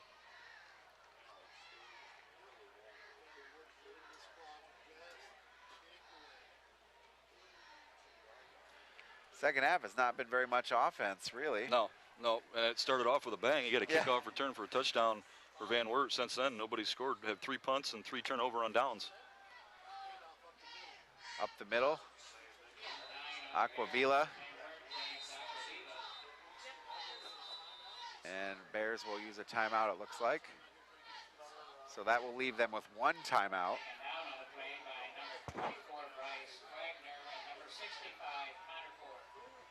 So, what is Coach talking about right now? Well, you know, you kind of might talk about maybe sending some people. You need a punt block here, you know, to kind of make something happen quick. I'm not sure if they're setting up for that. I don't know. You definitely had to stop the clock, so you had to call a timeout anyway. So, not sure what the strategy would be on that, but. All right, let's see what happens. Coming up after the end of the game, we'll give you some of the other scores around the region. See if we get some finals on those. I'm glad you didn't say stats. Yeah. That's hard to do. It is hard to do. It definitely is. So the main stop scoreboard shows 27-7 now. Van Wert will have to punt, so the Bears will get the ball back. Back to receive is Logan Clemens.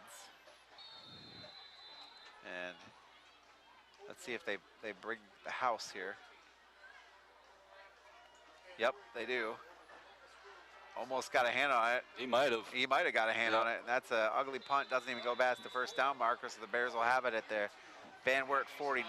So now we're going to see what the Bears can do in a hurry-up offense. Good field position. Van Wert's 49, so still got some time. Just got to get her in the end zone first and then figure everything else out later. Absolutely. So 3:53 remaining. See if we see that 5 wide set anymore now. Oh man, I hope so. It's fun to watch, Chris. All right. We'll give you some finals as we get them. I saw that one score I don't think you're going to like. Bombers went down. Yeah. They're not done yet though. I think there's time left. They can still get it. 5 wide. Empty backfield, Nobis.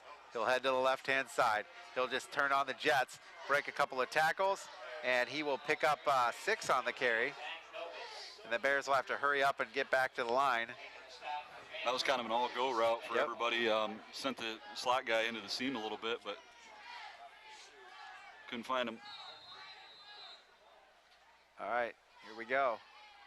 5 wide again, 2 on the near side, 3 on the far side. Nobis, shotgun snap. Looking to the right. He'll throw in the flat, and a short gain. Clock will keep up.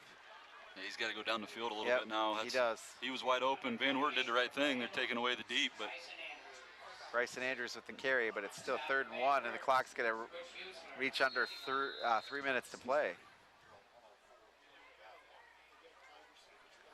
5 receivers, 2 on the far side, 3 near. Again, another quick short pass to Dean. Dean will, they're going to say it hit the ground? yeah, I think it skipped to him. All right, so that brings up 4th and 2. I think you got to line up a back and get this first down and then go back to work. I don't know. They've done a lot of quarterback lead stuff, and quarterback runs might be a look here, but not sure. So 2:51, at least the clock stops. And that's what the last play was designed for. I know everybody's going to say, you know, you're throwing short, but you had to get the first down. Right. Just throw was short. I mean, it was open. So Novus will come out after conversing with Coach Redhead. 5 wide again.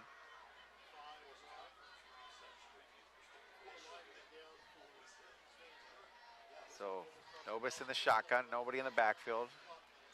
Novus He will get the first down. He's got to hit that sideline is what he got to do. Nope, he's going to take it down the sideline, stay in bounds. Nope, they're going to say he stepped out of bounds.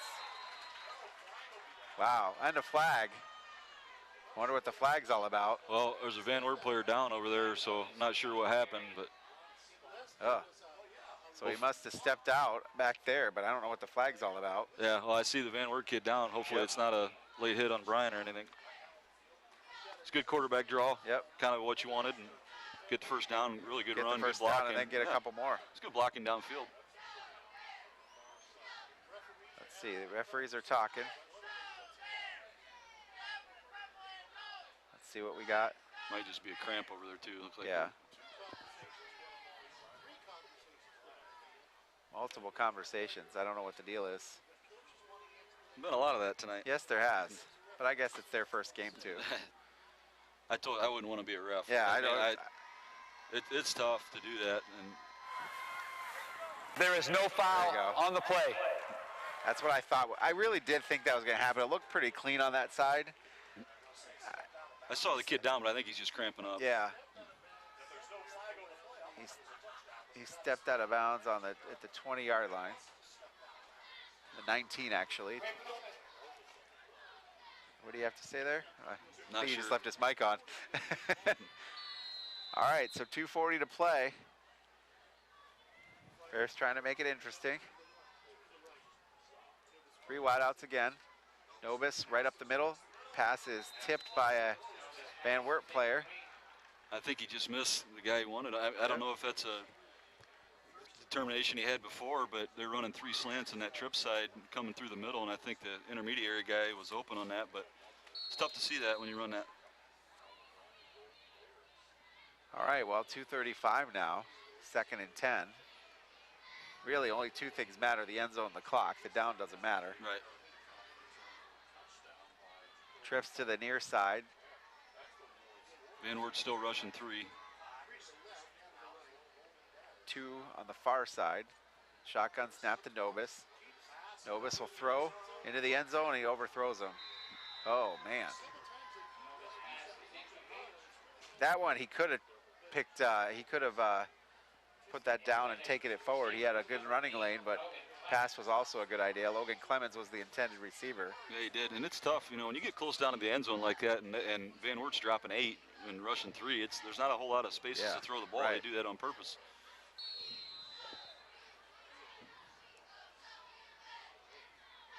So 3rd and 10 now. 2.5 to play. 5 wide. Nobis, keeper, and he will take the sack. Not really a sack, I guess. I guess it was a quarterback keeper. Great another play by Bagley. I know it sounds like a broken record, but Nobis kind of faked inside on that. Bagley threw his guy out of the way after he cut back out and took him down. Clock approaching 2 minutes. High snap to Nobis. Nobis will throw it into the corner of the end zone, and oh my goodness. Incomplete. Smith had a hand on it. He was double covered, and yep. It's exactly what that's designed to do. You drop 8 in the red zone, and especially with the lead, keep everything underneath. And they're trying to go routes on the sideline, you know, between the numbers and the margin, but they're doing a nice job of keeping those 2 safeties back. Well, that's going to be a turnover on downs. We go under 2 to play.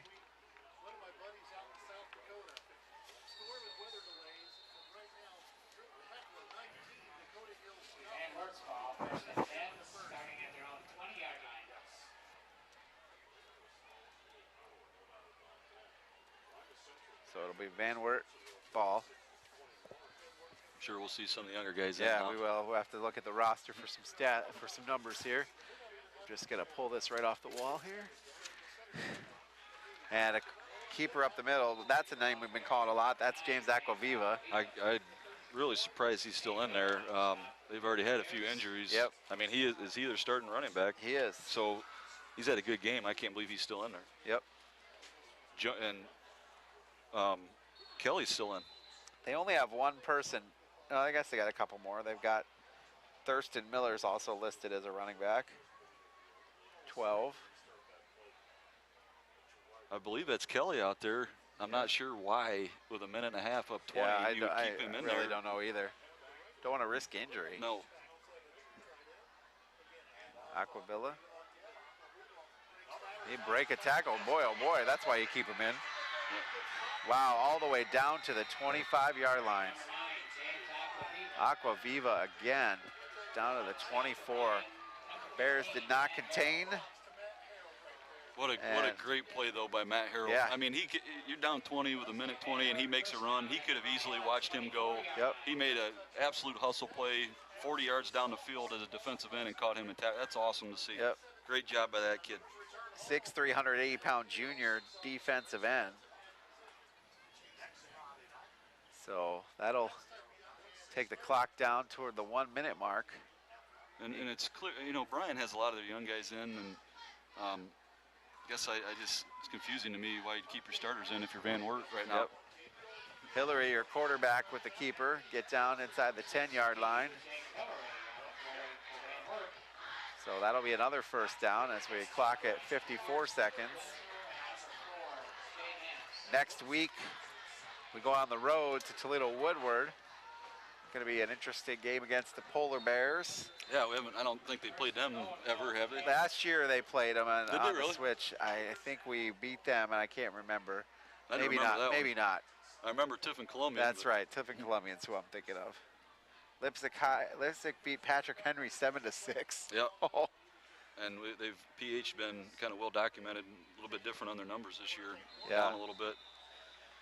And, you know, a different look to the league this year. Liberty Center with a new coach this year. Yeah, they got their numbers look pretty solid, and I think they're expected to be pretty good. And that should do it here as the Golden Bears will go down to defeat against the Cougars of Van Wert. With the loss, the Bears will move to 0-1 on the season, and Van Wert moves to 1-0 on the season. We're going to take a break, come back with the post-game wrap-up, and give you all that after this on the Golden Bear Sports Network. At Creel Funeral Service, we are professionals with the sincere desire to reward every family who have placed their trust and confidence in us by being attentive to every detail, displaying the highest level of courtesy and compassion, and providing the greatest measure of respect for their wishes. As remembrance planners, our goal is to help families find joy in the way they choose to remember, honor, and celebrate the wonderful life of their loved one.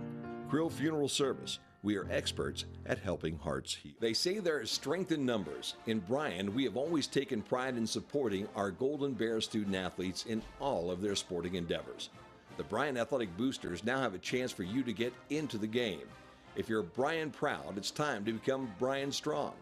Whether you were a BHS athlete, are raising a BHS athlete, or just love supporting our Bryan High School athlete, this is your chance to be part of the BHS sporting community. Talk to any board member today on how easy it is to join, or contact us at 419-636-4536. Dara Shirky Ford Lincoln's employee discount is available to everyone, and the savings on new Ford trucks is incredible. I'm Dieter with Daryl Shirky Ford Lincoln, showing you the brand new 2017 Ford F-150 XLT. Has an MSRP of $42,040, with Ford rebates up to $5,250. With a Daryl Shirky employee discount of $4,335, bringing the price of the truck to $32,455, and you'll save up to $10,000 on this truck. You know, gathering with those we love, we get to catch up and we get to reflect on the past. It seems like every time we get together, I always learn something new.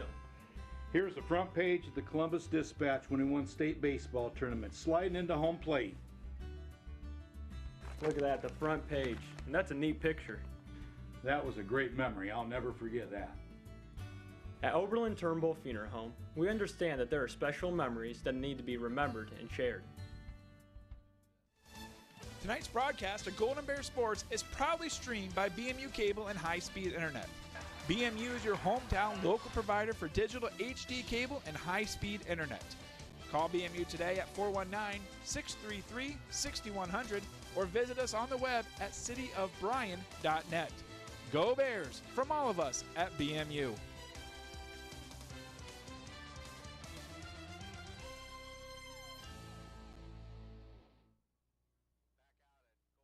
Stadium, our final score tonight, 27-7. Van Wert defeats Bryan.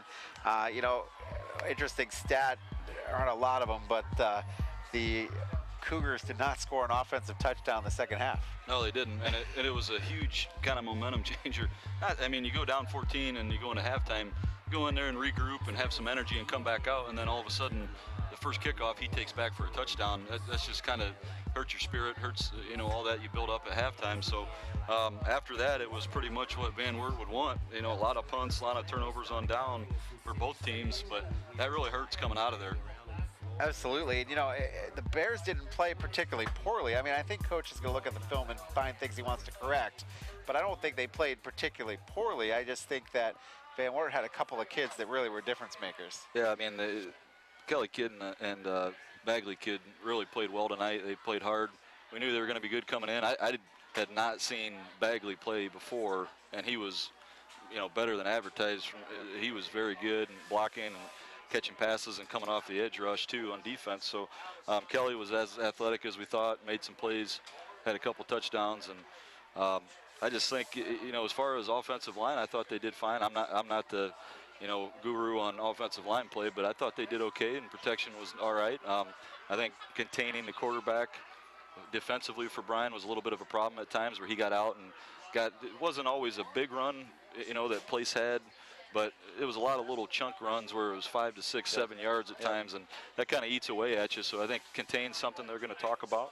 They'll probably switch up a little bit as far as what routes and things like that and adjust, but a lot to look forward to, a lot of leadership, and it's one game, there's 9 more to go, and still a lot of positivity to come out of it.